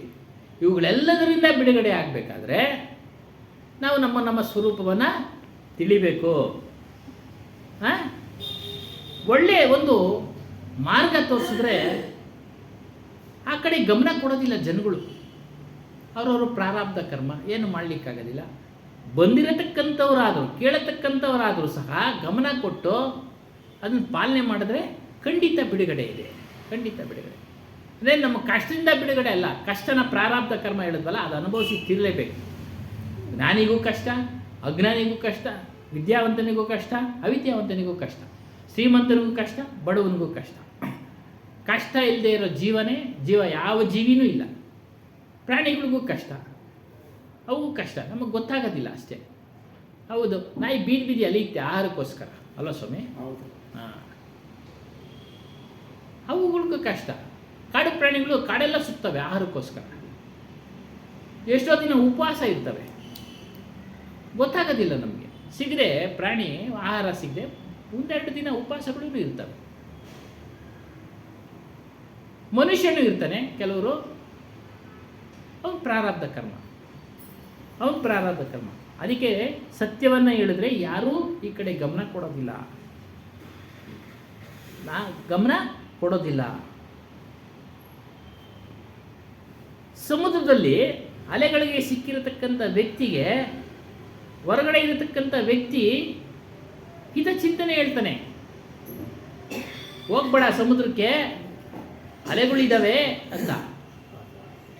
ಇನ್ನು ಹೋಗ್ತೀನಿ ಅಂದರೆ ಸಿಕ್ಕಾಕೊಳ್ಳೋದಿಲ್ವ? ಅಲೆಗಳಲ್ಲಿ ಸಿಕ್ಕಾಕೊಂಡು ಹೊಡ್ಕೊಂಡು ಹೋಗ್ಬಿಟ್ಟಿದೆ. ನೋಡ್ತಾ ಇರ್ತೀವಿ ಇವತ್ತಿನ ದಿನ ವಾಟ್ಸಪ್ಪಲ್ಲಿ. ಆ ಸೆಲ್ಫಿ ತಗೊಳಕ್ಕೆ ಹೋಗಿ ಎಷ್ಟೋ ಜನ ಬಿದ್ದೋಗಿ ಪ್ರವಾಹದಲ್ಲಿ ಕೊಚ್ಚೋಗ್ಬಿಟ್ಟವ್ರೆ. ಹಾಂ, ಅಲ್ವರ? ತಿಳುವಳಿಕೆ ಇಲ್ವರ? ನೀರಿಗೆ ನಾವು ಎದುರಿಸೋಕ್ಕಾಗತ್ತಾ ನೀರನ್ನು? ಅದೇ ರೀತಿಯಾಗಿ ಮನುಷ್ಯನು ನಾನಾ ರೀತಿಯ ಭ್ರಾಂತಿನಲ್ಲಿ ಮುಳುಗೋಗಿದ್ದಾನೆ. ಭ್ರಾಂತಿ ಅಂದರೆ ತಪ್ಪು ತಿಳುವಳಿಕೆ, ಬೇರೆ ಇನ್ನೇನಿಲ್ಲ. ಆಗಲೇ ಹೇಳ್ದಂಗೆ, ಅಲ್ಲೋದ್ರೆ ನಮಗೆ ಶಾಂತಿ, ಇಲ್ಲೋದ್ರೆ ಶಾಂತಿ, ಕಾಶಿನಲ್ಲೋದ್ರೆ ಶಾಂತಿ, ಅವೆಲ್ಲ ಇಲ್ಲ.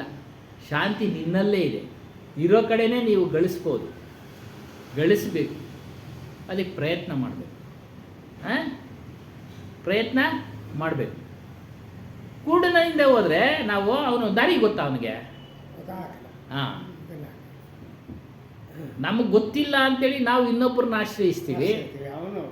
ಅವನಿಗೆ ಗೊತ್ತಿಲ್ಲ ದಾರಿ, ಅವನೆಲ್ಲಿ ನಮ್ಮನ್ನು ಬಿಡುಗಡೆ ಮಾಡ್ತಾನೆ? ಇಲ್ಲ, ಸಾಧ್ಯ ಇಲ್ಲ.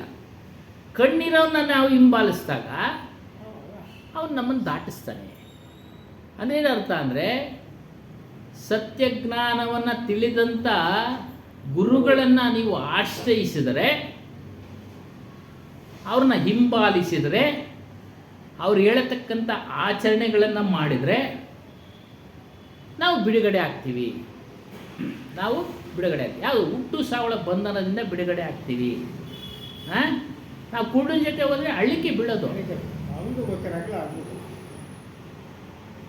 ಈ ಜಗತ್ತೆಲ್ಲ ಕುರುಡ್ರೆ. ಯಾರ್ಯಾರು ಆತ್ಮಜ್ಞಾನವನ್ನು ತಿಳಿದಿಲ್ವೋ ಅವರೆಲ್ಲ ಕುರುಡು. ಭಕ್ತಿ ಮಾರ್ಗ ಬೇರೆ. ರಾಘವೇಂದ್ರಂದು, ಶಿರ್ಡಿ ಸಾಯಿಬಾಬಂದು ಭಕ್ತಿ ಮಾರ್ಗ. ಅದನ್ನು ಮಾಡಿದರೆ ಅದರ ಫಲ ಊಟ ಮಾಡೋಕ್ಕೆ ನೀವು ಮತ್ತೆ ದೇಹಧಾರಣೆ ಮಾಡಬೇಕು. ಅದನ್ನ ಫಲ ಊಟ ಮಾಡೋಕ್ಕೆ ದೇಹಧಾರಣೆ ಮಾಡಬೇಕು. ದೇಹವೇ ಬಾರದೆ ಹಾಗೆ ಮಾಡ್ಕೊಳ್ಬೇಕು ಅಂದರೆ ಗುರುಗಳನ್ನು, ಇಂಥ ಜ್ಞಾನ ತಿಳಿದಿರತಕ್ಕಂಥ ಗುರುಗಳನ್ನು ಆಶ್ರಯಿಸಬೇಕು. ಸತ್ಯ ಜ್ಞಾನ, ನಿನ್ನ ಸ್ವರೂಪದ ಪರಿಚಯ ಮಾಡಿಸತಕ್ಕಂಥ ಗುರುಗಳ ಹತ್ರ ನಾವು ಹೋಗ್ಬೇಕು. ಕೈವರ್ತ ಅಂತ ಇನ್ನೊಬ್ರು ಹೇಳಿದ್ದಾರೆ, ಆತ್ಮವೇ ಪರಮಾತ್ಮ. ಮತ್ತು ಇದೆಲ್ಲ ಏನಕ್ಕೆ ಮಾಡಿದ್ರು ಅಂದರೆ, ಇದು ಅರ್ಥ ಆಗೋದಿಲ್ಲ. ಸುಮಾರು ಜನಕ್ಕೆ ಅರ್ಥ ಆಗದೆ, 100ಕ್ಕೆ ಒಬ್ರಿಗೇನೆ ಅರ್ಥ ಆಗೋದು. 100ಕ್ಕೊಬ್ಬರಿಗೆ ಅರ್ಥ ಆಗೋದು. ಅರ್ಥ ಆಗೋರು ಆಚರಣೆ ಮಾಡೋರು ಅವರು 100ಕ್ಕೊಬ್ಬರೇ. ಅರ್ಥ ಆಗಿ ಆಚರಣೆ ಮಾಡಿ ತೊಡಗಿಸ್ಕೊಳ್ಳೋರು 100ಕ್ಕೊಬ್ಬರೇ. ಅದಕ್ಕೆ ಭಕ್ತಿ ಮಾರ್ಗನ ತೋರಿಸಿದ್ರು. ಯಾವುದೋ ಈಶ್ವರನ ಭಕ್ತಿನೋ, ಕೃಷ್ಣನ ಭಕ್ತಿನೋ, ರಾಮನ ಭಕ್ತಿನೋ ತೋರಿಸಿದ್ರು. ಅದನ್ನಾದರೂ ಮಾಡಲಿ ಮನುಷ್ಯ. ಆದರೆ ಅದು ಯಾವುದು ಶಾಶ್ವತವಾದ ಶಾಂತಿ ಸುಖ ಕೊಡೋದಿಲ್ಲ, ಶಾಂತಿ ಕೊಡೋದಿಲ್ಲ. ಹಾಗಾಗಿ ಏನು ಹೇಳ್ತಾರೆ, ಕೂಡನ್ನು ಹಿಂಬಾಲಿಸಿದ್ರೆ ನಾವು ಮತ್ತೆ ಕೂಡ ಹೋಗಿದ್ದಾರದಲ್ಲಿ ಹಳ್ಳಕ್ಕೆ ಬಿದ್ದೋಗ್ತೀವಿ. ಅದೇ ಜ್ಞಾನ ಇರತಕ್ಕಂಥವ್ರನ್ನ, ಆತ್ಮಜ್ಞಾನ ತಿಳಿದಿರತಕ್ಕಂಥ ನಾವು ಹಿಂಬಾಲಿಸಿದ್ರೆ, ಅವ್ರನ್ನ ಆಶ್ರಯಿಸಿದ್ರೆ ನಮಗೆ ಜ್ಞಾನ ಸಿಗುತ್ತೆ. ಅವ್ರ ಜ್ಞಾನನೇ ಇಲ್ಲ, ಅವರಿಗೆ ಆತ್ಮಜ್ಞಾನನೇ ಇಲ್ಲ. ನಾವು ಅವರನ್ನು ಹಿಂಬಾಲಿಸಿದ್ರೆ ನಾವು ಮತ್ತೆ ಹುಡ್ತಾ ಇರ್ತೀವಿ, ಮತ್ತೆ ಸಾಯ್ತಾ ಇರ್ತೀವಿ, ರೋಗ ರುಜಿನಗಳನ್ನು ಕಷ್ಟಗಳನ್ನು ಅನುಭವಿಸ್ತಾ ಇರ್ತೀವಿ. ಇದು ಬಿಡುಗಡೆಯ ಜ್ಞಾನ, ಅವೆಲ್ಲ ಬಂಧನದ ಜ್ಞಾನ. ಹೊರಗಡೆ ಇನ್ನೆಲ್ಲ ಏನೇನಿದೆಯೋ ಎಲ್ಲ ಬಂಧನದ ಜ್ಞಾನ. ಅವನಿಗೆ ಜ್ಞಾನ ಇಲ್ಲ, ಆತ್ಮಜ್ಞಾನ. ಇನ್ನೊಬ್ಬರನ್ನ ಬಿಡುಗಡೆ ಎಲ್ಲಿಂದ ಮಾಡಿಸ್ತಾನೆ? ಸಾಧ್ಯ ಇಲ್ಲ. ಅವನೇ ಆತ್ಮಜ್ಞಾನ ತಿಳಿದಿಲ್ಲ, ಇನ್ನೊಬ್ಬರನ್ನ ಬಿಡುಗಡೆ ಮಾಡಿಸೋಕ್ಕೆ ಸಾಧ್ಯ ಇಲ್ಲ. ಅವನೇ ಸುತ್ತುತ್ತಾ ಇದ್ದಾನೆ, ಅಲಿತಾ ಇದ್ದಾನೆ. 84 ಲಕ್ಷ ಜೀವರಾಶಿಗಳಲ್ಲಿ ಅಲಿತಾ ಇದ್ದಾನೆ. 4 ಥರ ಜೀವರಾಶಿಗಳು: ಅಂಡಜ, ಪಿಂಡಜ, ಉದ್ಭಜ, ಶ್ವೇತಜ. ಅಂಡಜ ಅಂದರೆ ಮೊಟ್ಟೆ, ಪಿಂಡಜ ಅಂದರೆ ಪಿಂಡ, ದೇಹಕ್ಕೆ ಪಿಂಡ ಅಂತ ಹೇಳ್ತಾರೆ. ಉದ್ಭಜ ಅಂದರೆ ಭೂಮಿನಲ್ಲಿ ಹುಟ್ಟೋದು, ಶ್ವೇತಜ ಅಂದರೆ ಬೆವರಿನಲ್ಲಿ ಹುಟ್ಟೋದು. ಗಾಳಿನಲ್ಲಿ ಉತ್ಪತ್ತಿ ಆಗಿಬಿಡ್ತವೆ ಕ್ರಿಮಿಗಳು, ಬೆವರಿಂದ ಉತ್ಪತ್ತಿ ಆಗಿಬಿಡ್ತವೆ ಕ್ರಿಮಿಗಳು. ಹಾಂ, ಉತ್ಪತ್ತಿ ಆಗ್ತಾವಲ್ಲ ಸ್ವಾಮಿ. ಹಾಂ, ಹಾಗಾಗಿ ಅಜ, ಪಿಂಡ, ಉದ್ಭವ, ಶ್ವೇತ, ಈ ರೀತಿ 84 ಲಕ್ಷ ಜೀವರಾಶಿಗಳಲ್ಲಿ 4 ಭಾಗ ಮಾಡಿದ್ದಾರೆ. 84 ಲಕ್ಷ ಜೀವರಾಶಿಗಳಲ್ಲಿ ಹುಡ್ತಾ ಇದ್ದಾನೆ ಮನುಷ್ಯ, ಸಾಯ್ತಾ ಇದ್ದಾನೆ. ಏನೋ ಪುಣ್ಯಕರ್ಮ ಏನೋ ಮಾಡ್ದ, ಮನುಷ್ಯ ಜನ್ಮ ಬಂದ್ಬಿಡ್ತು. ಈ ಜನ್ಮದಲ್ಲಿ, ಮನುಷ್ಯ ಜನ್ಮದಲ್ಲಿ ಮಾತ್ರ ಸಾಧ್ಯ ಬಿಡುಗಡೆ ಆಗೋದಕ್ಕೆ. ಯಾಕೆ? ಮನಸ್ಸಿದೆ, ಏನಾದರೂ ಹೇಳಿದ್ರೆ ಚಿಂತನೆ ಮಾಡೋ ಶಕ್ತಿ ಇದೆ ಮನಸ್ಸಿನ ಮೂಲಕ, ಬುದ್ಧಿ ಇದೆ, ತೀರ್ಮಾನ ಮಾಡ್ತಾನೆ ಇದು ಸರಿ ಇದು ತಪ್ಪು ಅಂತ. ಅವನ ಮನಸ್ಸಿಗೆ ಇಡಿಸಿದ್ರೇ ಮಾಡೋದು ಮನುಷ್ಯ. ಈ ರೀತಿ ಎಲ್ಲ ಒಂದು ಆಯಾಮಗಳು ಇಲ್ಲಿದ್ದಾವೆ. ಎಲ್ಲ ರೀತಿಯ ಒಂದು ಕೆಲಸಕ್ಕೆ ಮಾಡತಕ್ಕಂಥ ವಸ್ತುಗಳಿದ್ದಾವೆ. ಮನಸ್ಸಿದೆ, ಬುದ್ಧಿ ಇದೆ, ದೇಹ ಇದೆ ಅಲ್ವಾ? ಇದರಿಂದ ಚಿಂತನೆ ಮಾಡ್ಬೋದು. ಇವುಗಳ ಮೂಲಕ ಚಿಂತನೆ ಮಾಡ್ಬೋದಲ್ಲ, ಸತ್ಯ ಯಾವುದು ಅಸತ್ಯ ಯಾವುದು ಅಂತ. ಮಾಡ್ತಾ ಇಲ್ಲ ಅವನು. ಮಾಡದೇ ಇರೋದು ಇದಕ್ಕೆ ಕಾರಣ ಮುಳುಗ್ತಾ ಇದ್ದಾನೆ. ಏನೋ ಸಂಸಾರ ಸಾಗರದಲ್ಲಿ ಮುಳುಗ್ತಾ ಇದ್ದಾನೆ. ಕೆಲವರಿಗೆ ತನ್ನ ದೇಹದ ಒಂದು ವಿಚಾರನೇ ಗೊತ್ತಿರೋದಿಲ್ಲ, ಬೇರೆಯವರಿಗೆ ತಿಳಿಸ್ತಾ ಇರ್ತಾರೆ. ಉದಾಹರಣೆಗೆ ಜ್ಯೋತಿಷ್ಯ ಶಾಸ್ತ್ರ.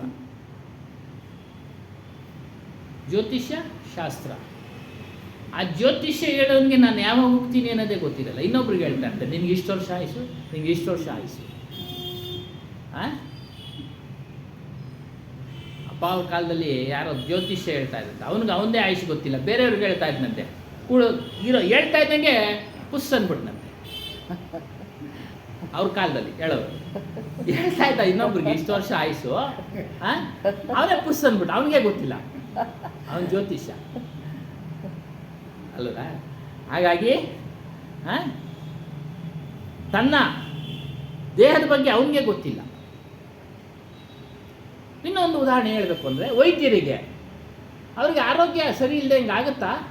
ಅವರು ಆರೋಗ್ಯ ಕೆಡುತ್ತಲ್ವ ವೈದ್ಯರು? ಓದಿರ್ತಾರೆ ಅಷ್ಟೇ, ಮೆಡಿಸನ್ ಓದಿರ್ತಾರೆ, ಮೆಡಿಸನ್ ತಗೊಳ್ತಾ ಇರ್ತಾರೆ. ಹೌದು, ಅವ್ರಿಗೆ ಗೊತ್ತಿರುತ್ತೆ ಯಾವ ಮೆಡಿಸನ್ ತಗೊಬೇಕು. ಸ್ವಲ್ಪ ಒಂಚೂರು ದೇಹದಲ್ಲಿ ಹೆಚ್ಚು ಕಡಿಮೆ ಆದರೆ ತಕ್ಷಣ ತಗೊಳ್ತಾರೆ. ನಮಗೆ ಅದು ಗೊತ್ತಿಲ್ಲ, ಅವ್ರ ಹತ್ರ ಹೋಗ್ತೀವಿ, ತಗೊಳ್ತೀವಿ ಅಲ್ವಾ? ಅವರು ಮನುಷ್ಯ ಅಲ್ವಾ? ಮನುಷ್ಯರೇ ಓದಿರ್ತಾರೆ ಅಷ್ಟೇ. ಜ್ಞಾನ ತಿಳಿದಿರ್ತಾರೆ ಇಂಥ ಔಷಧಿ ತೊಗೊಳ್ಬೇಕು ಅಂತ. ಅವ್ರಿಗೆ ಮರಣ ಇಲ್ಲದೆ ಹಿಂಗೆ ಏನಾದರೂ ಇದೆಯಾ? ವೈದ್ಯರು ಸತ್ತೋಗಿಲ್ವಾ? ಆಪರೇಷನ್ ಮಾಡ್ತಿರ್ಬೇಕಾದ್ರೆ ಹೊರಟೋಗ್ತಾರೆ. ವೈದ್ಯರು ಸಹ ಸತ್ತೋಗಿದ್ದಾರೆ. ಮೊನ್ನೆ ಒಂದು ಪೇಪರ್ನಾಗ ನೋಡಿದ್ವಿ, ಒಬ್ಬ ವೈದ್ಯ ಅವನು ತಿಳುವಳಿಕೆ ಇಲ್ವಾ, ತನ್ನ ಅತ್ತೆನೇ ಸಾಯಿಸ್ಬಿಟ್ಟವನೆ. ಅದು ಬಿಡಿ ನಂಗೆ ಅಲ್ವರಾ? ಕಾಮನ್. ಹಂಗೆ ಏನು ತಿಳುವಳಿಕೆ?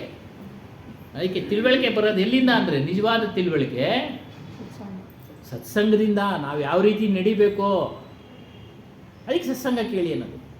ಯಾವ ರೀತಿ ನಡ್ಕೊಳ್ಬೇಕು ನಾವು. ಸಂಶಯ ಪಡೋ ಬುದ್ಧಿ ಹೋಗುತ್ತೆ ಸತ್ಸಂಗದಿಂದ. ಅವನು ಸಂಶಯ ಪಟ್ಟ, ಮಾಡ್ದ, ಜೈಲಿಗೆ ಹೋದ, ಅಷ್ಟೇ. ಅದು ಒಂದು ಪ್ರಾರಬ್ಧ ಆಗಿರ್ಬೋದು. ಆದರೆ ತಿಳುವಳಿಕೆ ಇದ್ದಿದ್ರೆ ಅವ್ನು ಮಾಡ್ತಾ ಇರಲಿಲ್ಲ. ನಮ್ಮ ಹಣೆ ಬರೋಣ ಗುರುನೇ ಬದಲಾಯಿಸ್ತಾನೆ ಹೊರತು ಬೇರೆ ಯಾರು ಬದಲಾಯಿಸೋಕ್ಕೆ ಸಾಧ್ಯ ಇಲ್ಲ. ಯಾಕಂದರೆ ತಿಳುವಳಿಕೆ ಕೊಡ್ತಾ ಇರ್ತಾನೆ, ನೀವು ಈ ರೀತಿ ಇರಬೇಕು. ಹೇಳ್ತಾರೆ ಒಂದು ಗಾದೆ ಮಾತು, ಬ್ರಹ್ಮ ಬರೆಯೋದನ್ನು ಅಳಿಸಿ ಗುರು ಬೇರೆ ಬರೀತಾನಂತೆ ನಮಗೆ. ಅಷ್ಟು ಶಕ್ತಿ. ಅದು ನಿಜ. ಯಾರು ಗುರುವನ್ನು ಆಶ್ರಯಿಸಿ ಗುರುಗೆ ಸಮರ್ಪಣೆ ಮಾಡ್ಕೊಂಡಿದ್ದಾರೋ ಅವರೆಲ್ಲ ತಮ್ಮ ಜೀವನದಲ್ಲಿ ಬದಲಾವಣೆ ಆಗಿದ್ದಾರೆ. ತಮ್ಮ ಜೀವನದಲ್ಲಿ ಒಟ್ಟಾರೆ ಗುರು ಏನು ಅಂದರೆ ಸತ್ಯಜ್ಞಾನ ತಿಳಿಸೋದ್ರ ಜೊತೆಗೆ ನೀತಿ ಪಾಠಗಳನ್ನು ಸಹ ತಿಳಿಸ್ಬೇಕು. ಧರ್ಮ ಅಂದ್ರೇನು, ಅಧರ್ಮ ಅಂದ್ರೇನು, ಸತ್ಯ ಅಂದ್ರೇನು, ಅಸತ್ಯ ಅಂದ್ರೇನು, ನ್ಯಾಯ ಅಂದ್ರೇನು, ಅನ್ಯಾಯ ಅಂದ್ರೇನು,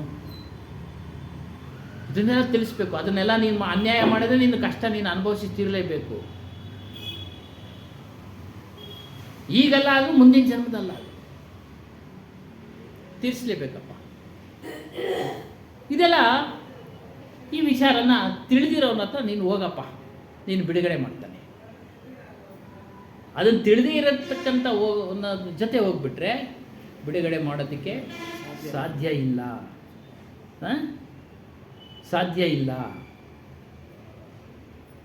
ಒಂದು ಇಲ್ಲಿ ಉದಾಹರಣೆ ಕೊಡ್ತಾರೆ.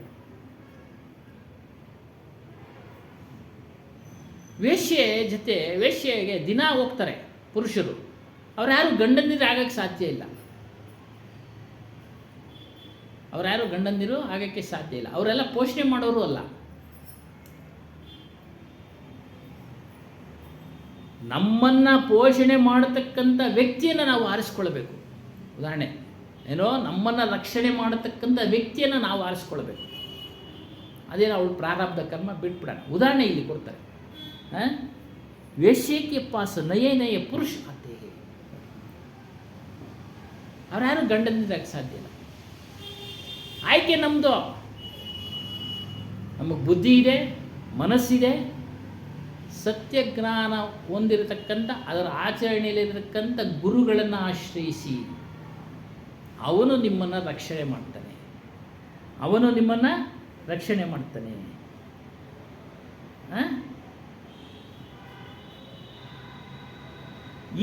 ಈ ಒಂದು ದೆಸೆಗಳು ಮಾನವರಲ್ಲಿ ಇದೆ. ಏನು, ಅಲ್ಲೋಗೋದು, ಇಲ್ಲೋಗೋದು, ಅದನ್ನು ಮಾಡೋದು, ಇದನ್ನು ಮಾಡೋದು, ಶಾಂತಿಗೋಸ್ಕರ ಗುರುಗಳನ್ನು, ಬೇರೆ ಬೇರೆ ಗುರುಗಳನ್ನು ಮಾಡಿ, ಒಳ್ಳೆ ಗುರುಗಳನ್ನು ಮಾಡಿ, ನೀತಿವಂತರನ್ನು ಮಾಡಿ, ಧರ್ಮಾತ್ಮರನ್ನು ಮಾಡಿ. ಅವರೆಲ್ಲ ಮಹಾತ್ಮರು ಇಲ್ಲ ಅಂತೇಳಿ.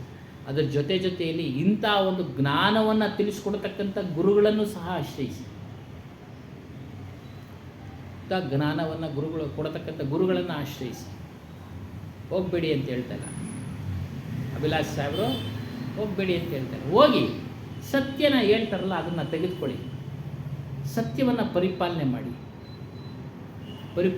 ಸತ್ಯ ಅಂದರೆ ನಮ್ಮ ಸ್ವರೂಪವನ್ನು ತಿಳಿಸತಕ್ಕಂಥ ವಿಚಾರವನ್ನು ಹೇಳೋತಕ್ಕ ಹೋಗಿ ಕೇಳಿ.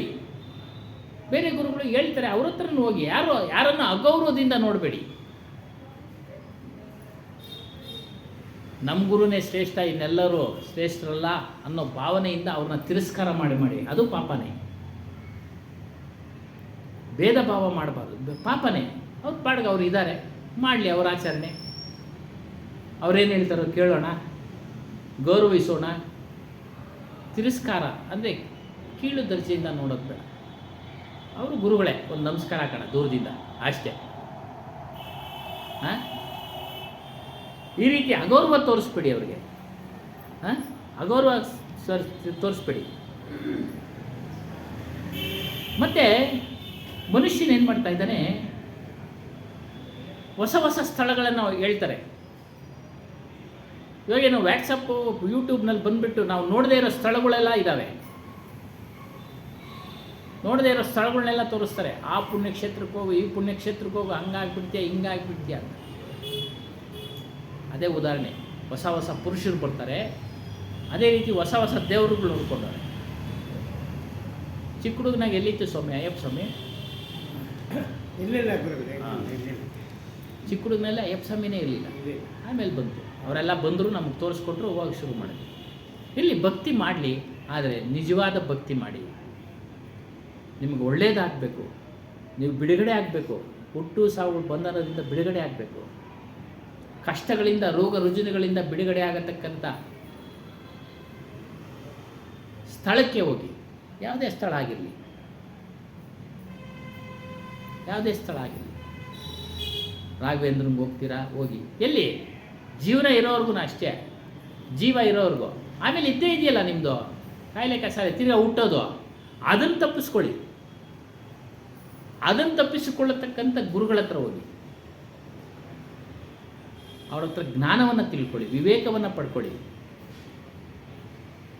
ಅದರ ಆಚರಣೆಯಲ್ಲಿರಿ, ಅದನ್ನು ಆಚರಣೆಯಲ್ಲಿ ಇರಿ.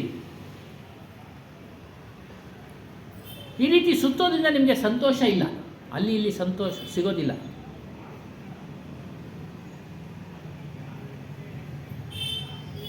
ಎಲ್ಲ ದೇವರುಗಳಿಲ್ಲ. ದೇವರು ಅಂದರೆ ನಮ್ಮ ಸ್ವರೂಪ, ನಮ್ಮ ಆತ್ಮ, ನಮ್ಮ ಸ್ವರೂಪ. ಅದಕ್ಕೆ ಸರ್ವಜ್ಞ ವಚನ ಒಂದು ಹೇಳೋಣ. ದೇಹ ದೇವಾಲಯವು ಜೀವವೇ ಶಿವಲಿಂಗ. ದೇಹ ದೇವಾಲಯವು ಜೀವವೇ ಶಿವಲಿಂಗ. ಬಾಹ್ಯಂಗಳಳಿದು ಬಜಿಪಂಗೆ, ಬಾಹ್ಯಂಗಳಳಿದು ಬಜಿಪಂಗೆ ಮುಕ್ತಿ ಸಂದೇಹವಿಲ್ಲೆಂದ ಸರ್ವಜ್ಞ. ಬಾಹ್ಯಂಗಳು ಅಂದರೆ ಹೊರಗಡೆ ಆಚರಣೆಗಳು ಮತ್ತು ನಮ್ಮ ಮನಸ್ಸಿನಲ್ಲಿರ್ತಕ್ಕಂಥ ವಿಕಾರಗಳು. ಕಾಮ, ಕ್ರೋಧ, ಲೋಭ, ಮೋಹ, ಮದ, ಮತ್ಸರ, ರಾಗ, ದ್ವೇಷ ಇವುಗಳೂ ಸಹ, ಮತ್ತು ಹೊರಗಿನ ಆಚರಣೆಗಳು. ಮುಕ್ತಿ ಬೇಕು ಅಂದರೆ ಹೊರಗಿನ ಆಚರಣೆಗಳನ್ನ ನಿಲ್ಲಿಸಬೇಕು. ಮನೆಯವ್ರು ಮಾಡ್ತಾರೆ. ಇವಾಗ ಗಣೇಶ ಹಬ್ಬ ಬರುತ್ತೆ, ಒಂದು ಸಂಪ್ರದಾಯ, ಅದನ್ನ ಅಡ್ಡಿಪಡಿಸಿದ್ರೆ ಮನೆಯಲ್ಲಿ ಜಗಳ. ಹೌದು. ಇಟ್ಕೊಳ್ಳಿ, ಮಾಡಿಕೊಳ್ಳಿ. ವೈಯಕ್ತಿಕವಾಗಿ ನೀವುಗಳು ಇಲ್ಲಿ ಬಂದಿರೋರು ಆತ್ಮಜ್ಞಾನವನ್ನು ತಿಳ್ಕೊಂಡು ಅದ್ರ ಕಡೆ ಇರಿ. ಅವ್ರ ಜೊತೆ ಎಲ್ಲ ಕೆಲಸ ಕಾರ್ಯಗಳು ಮಾಡದೇ ಇದ್ರೂ ಕಷ್ಟನೇ. ಹೌದು ಅಲ್ವರ? ಏನೇನು ಮಾಡೋದಿಲ್ಲ.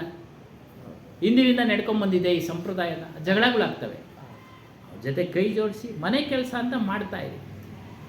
ಆದರೆ ನಿಮಗೆ ಮುಕ್ತಿ ಅಂದರೆ ಬಿಡುಗಡೆ ಬೇಕು ಅಂದರೆ ಬಾಹ್ಯಗಳಲ್ಲಿ ಇದು ಬಜಿಪಂಗೆ, ಹೊರಗಡೆ ಎಲ್ಲ ವಿಚಾರಗಳನ್ನು ನೀವು ಬಿಡಬೇಕು. ಹೋಗಿ ತಿರುಪತಿ ಕರ್ಕೊಂಡು ಹೋಗ್ತಾರ, ಹೋಗಿ. ಯಾವ ಊರಿಗೆ ಕರ್ಕೊಂಡು ಹೋಗ್ತಾರ, ಹೋಗಿ. ಅವ್ರ ಜೊತೆ ಹೋಗೋದು ಬರೋದು ನೋಡ್ಕೊಂಡು ಬರೋದು ಅಷ್ಟೇ. ಯಾವಾಗ ನಮ್ಮನ್ನು ನಾವು ಗುರುಮುಖಿಯನ್ನು ತಿಳಿದು ಬಿಡ್ತೀವೋ ಅವೆಲ್ಲ ನಮಗೇನು ಕೆಲಸಕ್ಕೆ ಬರಲ್ಲ.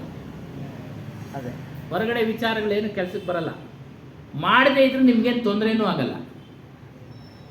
ನಾವು ಅಲ್ಲೋಲಿಲ್ಲ, ತೊಂದರೆ ಆಗೋದು. ಅದೆಲ್ಲ ಪ್ರಾರಬ್ಧ ಕರ್ಮಾನುಸಾರ ದೇಹಕ್ಕೆ ಬಂದೇ ಬರುತ್ತೆ. ರೋಗ ಇಲ್ಲದೆ ಇರೋ ಮನುಷ್ಯ ಇಲ್ಲ, ದುಃಖ ಇಲ್ಲದೆ ಇರೋ ಮನುಷ್ಯ ಇಲ್ಲ, ಚಿಂತೆ ಇಲ್ಲದಿರೋ ಮನುಷ್ಯ ಇಲ್ಲ. ಯಾರಾದರೂ ಇದ್ದಾರೆ ತೋರಿಸಿ? ಯಾರೂ ಇಲ್ಲ. ವಿಚಾರ ಮಾಡಿ ನೀವೇ. ನಾವೆಲ್ಲ ಇಲ್ವಾರ ಅನ್ಸಂದ್ರೆ ಆತ್ಮಜ್ಞಾನಕ್ಕೆ ಬಂದು ಯಾರು ಇಲ್ಲ. ಯಾರು ಬರ್ತೀನಿ ಅದಕ್ಕೆ ಹುಷಾರಿಲ್ಲ ಅಂದ್ರೆ ಆ ಚಿಂತೆ ಬರುತ್ತಲ್ವಾ ತಕ್ಷಣಕ್ಕೆ. ಅದು ಯಾರ್ಯಾರು ಸ್ವರೂಪ ಜ್ಞಾನವನ್ನು ತಿಳಿದಿದ್ದಾರೋ ಅವರು ಇದನ್ನೆಲ್ಲ ಹೊರಗಾಕ್ತಾರೆ. ಚಿಂತೆನ ಬರುತ್ತೆ ಅವ್ರಿಗೂ, ಹೊರಗಡೆ ಕಳಿಸ್ತಾರೆ ಅದನ್ನು. ಇದೆಲ್ಲ ಸುಖ ಇಲ್ಲ, ಬರೋದೇ ಬಂದಿದೆ ಹೋಗುತ್ತೆ. ಸೂರ್ಯ ಮುಳುಗೋದ್ಮೇಲೆ ಕತ್ಲಾಗಲೇಬೇಕು, ಕತ್ಲು ಮುಳುಗೋದ್ಮೇಲೆ ಬೆಳಕಾಗಲೇಬೇಕು. ಹಾಗಂತ ವಿಚಾರ ಮಾಡಿ ಕಳಿಸ್ತಾರೆ ಚಿಂತೆನ. ಬರದೇ ಇರೋದಿಲ್ಲ, ಭಯ ಬರದೇ ಇರೋದಿಲ್ಲ. ಅವ್ರು ವಿಚಾರ ಮಾಡಿ ಏನು ಮಾಡ್ತಾರೆ, ಅದನ್ನು ಮನಸ್ಸಿನಿಂದ ಆಚೆ ಕಳಿಸ್ತಾರೆ. ಅದನ್ನು ಮನಸ್ಸಿನಲ್ಲಿ ತುಂಬ್ಕೊಂಡ್ಬಿಡಲ್ಲ, ಬರುತ್ತೆ ಹೋಗುತ್ತೆ ಬರುತ್ತೆ. ಮನಸ್ಸಿನಲ್ಲಿ ತುಂಬಿಕೊಂಡು ಅದನ್ನೇ ಚಿಂತನೆ ಮಾಡೋದಿಲ್ಲ. ಬಂದಿದೆ, ಈ ದೇಹಕ್ಕೆ ಕಾಯಿಲೆ ಬರೋ ಸಹಜ, ಹೋಗುತ್ತೆ. ಅದೇ ಭ್ರಾಂತಿಯ ತೇಜಸ್ಸು ಅಂತ ಹಾಂ, ಹೇಳ್ತಾರೆ. ಭ್ರಾಂತಿ ಎತ್ತಿಸಿ ಆ ರೀತಿ ತಿಳ್ಕೊಂಬಿಟ್ಟು ಅವ್ರೇನು ಮಾಡ್ತಾರೆ, ಅನಾಸಕ್ತರಾಗಿರ್ತಾರೆ, ಯಾವುದ್ರ ಮೇಲೂ ಇಚ್ಛೆ ಪಡೋದಿಲ್ಲ, ಯಾವುದ್ರ ಮೇಲೂ ಇಚ್ಛೆ ಪಡೋದಿಲ್ಲ. ಆರೋಗ್ಯಕರವಾದ ಆಹಾರಗಳನ್ನು ಊಟ ಮಾಡ್ತಾರೆ. ಹೋಳಿಗೆ ತಿಂತಾರೆ, ಒಂದೋ ಎರಡೋ. ಇನ್ನು ನಮ್ಗೆ ಆಗೋದಿಲ್ಲ ಅಂತ ತಿಳ್ಕೊಂಡು ಎರಡರ ಮೇಲೆ ಹೋಗಲ್ಲ, ಅಷ್ಟೇ. ನಾವು ತಿಳಿದಿರೋರ್ಗೂ ತಿಳಿದೇ ಇಲ್ಲವ್ರಿಗೂ ಅಷ್ಟೇ ವ್ಯತ್ಯಾಸ. ನೀವು ತಿಳಿದಿದ್ದೀರಾ, ಇಲ್ಲ ಅಂತೆಲ್ಲ. ಆದರೆ ಬಂದಂಥ ಚಿಂತೆಗಳನ್ನು, ಕೋರಿಕೆಗಳನ್ನು, ಭಯಗಳನ್ನು ಹೊರಗಡೆ ಕಳಿಸ್ತಾ ಇರ್ತೀರಾ. ಆವಾಗ ಶಾಂತಿ ಸಿಗುತ್ತೆ ನೋಡಿ, ಆವಾಗ ಶಾಂತಿ ಸಿಗುತ್ತೆ. ಅದಕ್ಕೆ ಇಲ್ಲಿ ಹೇಳಿರೋದೇನು, ಬಾಹ್ಯಗಳೇ ಅಳಿದು ಬಜಿಪಂಗೆ ಮುಕ್ತಿ ಸಂದೇಹ, ಸಂಶಯನೇ ಇಲ್ಲ, ಮುಕ್ತಿ ಸಿಕ್ಕೇ ಸಿಗುತ್ತೆ ಅವ್ರಿಗೆ, ಬಿಡುಗಡೆ ಸಿಕ್ಕೇ ಸಿಗುತ್ತೆ, ಬಿಡುಗಡೆ ಸಿಕ್ಕೇ ಸಿಗುತ್ತೆ. ಹೇಳ್ತಾರೆ, ತನ್ನಲ್ಲಿ ಶಿವನಿಲರು, ನನ್ನಲ್ಲೇ ಶಿವ ಇದ್ದಾನೆ. ಭಿನ್ನಣದಿ ಮಾಡಿದ ಪ್ರತಿಮೆಗೆ, ಭಿನ್ನಣದಿ ಮಾಡಿದ ಪ್ರತಿಮೆಗೆ, ಪ್ರತಿಮೆಗಳು ಮಾಡಲ್ಲ, ಕೈ ಮುಗಿಯುವ ನಾಯಿಗಳನ್ನು ನೋಡು ಸರ್ವಜ್ಞ. ಅದೇನೋ ಅದು ಮುಂದೆ ನಿಂತ್ಕೊಂಡು ನನ್ನ ಮುಕ್ತಿ ಮೋಕ್ಷ ಕೊಡು ಅಂತ ಕೇಳ್ತಾರಲ್ಲ, ಅದು ನನಗೆ ಒಳ್ಳೇದು ಮಾಡಪ್ಪ ಅಂತ ಕೇಳ್ತಾರಲ್ಲ, ಇಲ್ಲ. ನೀನು ಮಾಡೋ ಕೆಲಸದಿಂದ ನೀನು ಒಳ್ಳೇದಾಗುತ್ತೆ, ಇಷ್ಟೇ. ಅದು ಒಂದು ರಹಸ್ಯ. ನೀನು ಮಾಡತಕ್ಕಂಥ ಕೆಲಸದಿಂದ ನಿನಗೆ ಒಳ್ಳೇದಾಗತ್ತೆ. ನೀನು ಕೆಟ್ಟ ಕೆಲಸ ಮಾಡಿದ್ರೆ ನೀನು ಫಲ, ಇವಾಗೆಲ್ಲ ನೋಡ್ತಾ ಇದ್ದೀರಲ್ಲ ಪೇಪರ್ಗಳಲ್ಲಿ, ಯಾರ್ಯಾರು ಏನೇನು ಆಗ್ತಾ ಇದ್ದಾರೆ ಅಂತ, ಅಲ್ವಾ? ಅವರೆಲ್ಲ ಹೆಸರುಗಳು ಹೇಳ್ಬಾರ್ದು.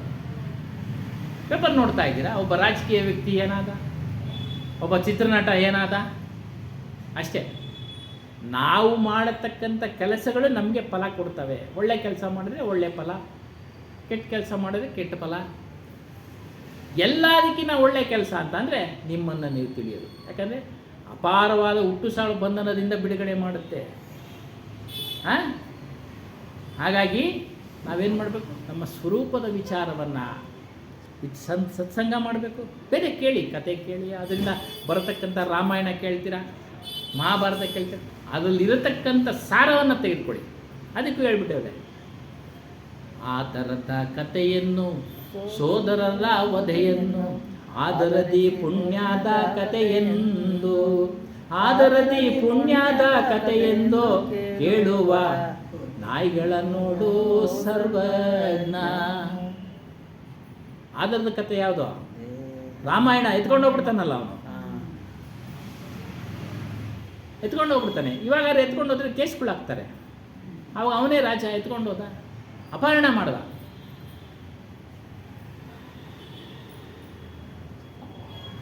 ಸೋದರರ ವಧೆ ಯಾವುದು? ಮಹಾಭಾರತ. ಅದು ಪುಣ್ಯದ ಕತೆ ಅಂತ ಕೇಳಿ ಕೇಳಿ ಅದರಲ್ಲೇ ಇರ್ತಾರಲ್ಲ, ಅವರಿಂದ ಪ್ರಯೋಜನ ಆಗಿಲ್ಲ. ಅದರೊಳಗಿರೋ ಸಾರ ತೆಗೆದುಕೊಳ್ಳಿ. ಕುರುಕ್ಷೇತ್ರ ಬಂತು, ಕೃಷ್ಣ ಗೀತೆ ಬೋಧ ಮಾಡ್ದ, ಆತ್ಮಜ್ಞಾನ ತಿಳಿಸ್ತಾ ಅದರಲ್ಲಿ, ಅದನ್ನು ತೆಗೆದುಕೊಳ್ಳಿ. ಏನು? ಪ್ರಕೃತಿ ಪುರುಷ ಅನಾದಿ. ನೋಡಿ ಕಬೀರ್ ಸಾಹೇಬರ ಜ್ಞಾನ ಅದು. ಪ್ರಕೃತಿ ಅಂದರೆ ಈ ಪ್ರಪಂಚ, ಪುರುಷ ಅಂದರೆ ನಮ್ಮ ಸ್ವರೂಪ, ನಿಮ್ಮೆಲ್ಲರ ಸ್ವರೂಪ. ಸ್ತ್ರೀಯೂ ಅಲ್ಲ, ಪುರುಷನೂ ಅಲ್ಲ, ನಪುಂಸಕನೂ ಅಲ್ಲ, ನಮ್ಮ ಚೈತನ್ಯ. ಇವೆರಡು ಅನಾದಿ, ಅಂದರೆ ಯಾರೂ ಸೃಷ್ಟಿ ಮಾಡಿಲ್ಲ. ನಮ್ಮ ದೇಹನೇ ಯಾರು ಸೃಷ್ಟಿ ಮಾಡಿರೋದು? ಯಾರು? ನಮ್ಮ ತಂದೆ ತಾಯಿಗಳು ಅಲ್ಲ ಸ್ವಾಮಿ. ಹಾಂ, ನಮ್ಮ ತಂದೆ ತಾಯಿಗಳು ಪ್ರಾರಬ್ಧ ಕರ್ಮಾನುಸಾರದಿಂದ ನಾವು ಆ ದೇಹದಲ್ಲಿ ಪ್ರವೇಶ ಮಾಡಿದ್ವಿ, ಕಷ್ಟ ಸುಖಗಳನ್ನು ಅನುಭವಿಸ್ತಾ ಇದ್ದೀವಿ.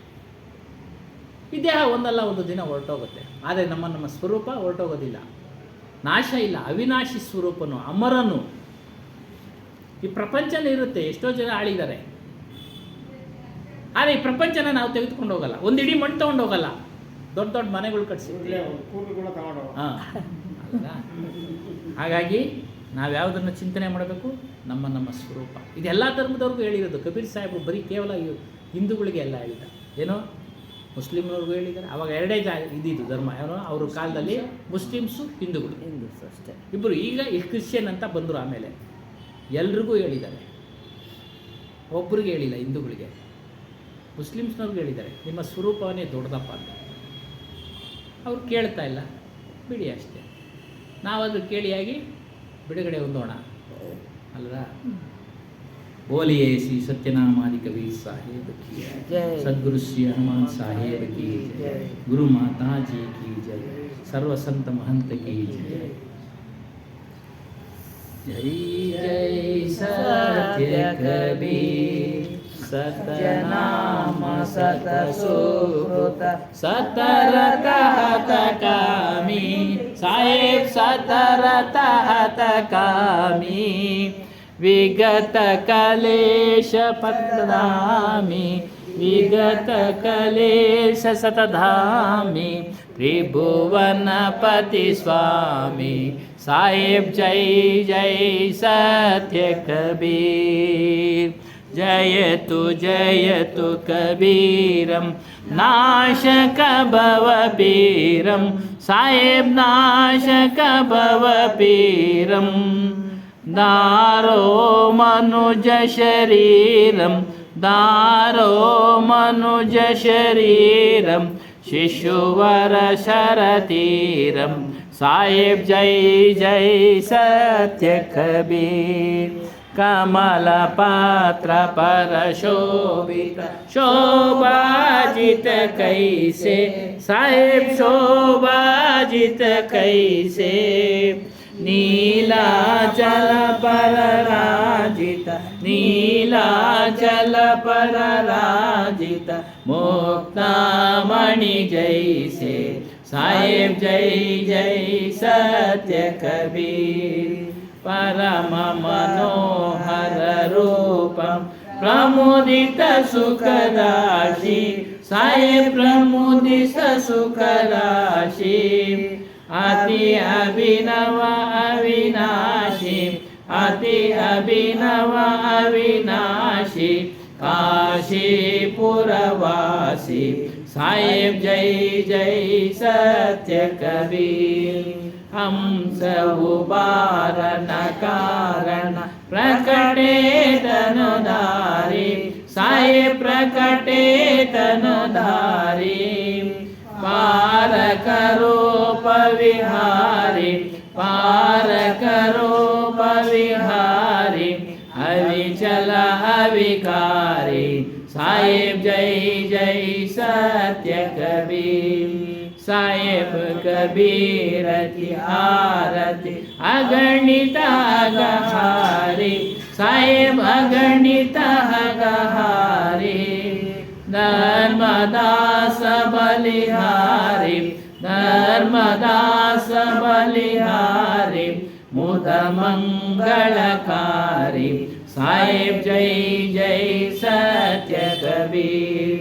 साहेब कबीर की आरती जो कोई न रहावे साहेब जो कोई न रहावे भक्ति पदार्थ पावे मुक्ति पदार्थ पावे भव में नहीं हावे साहेब जय जय सत्य कबीर।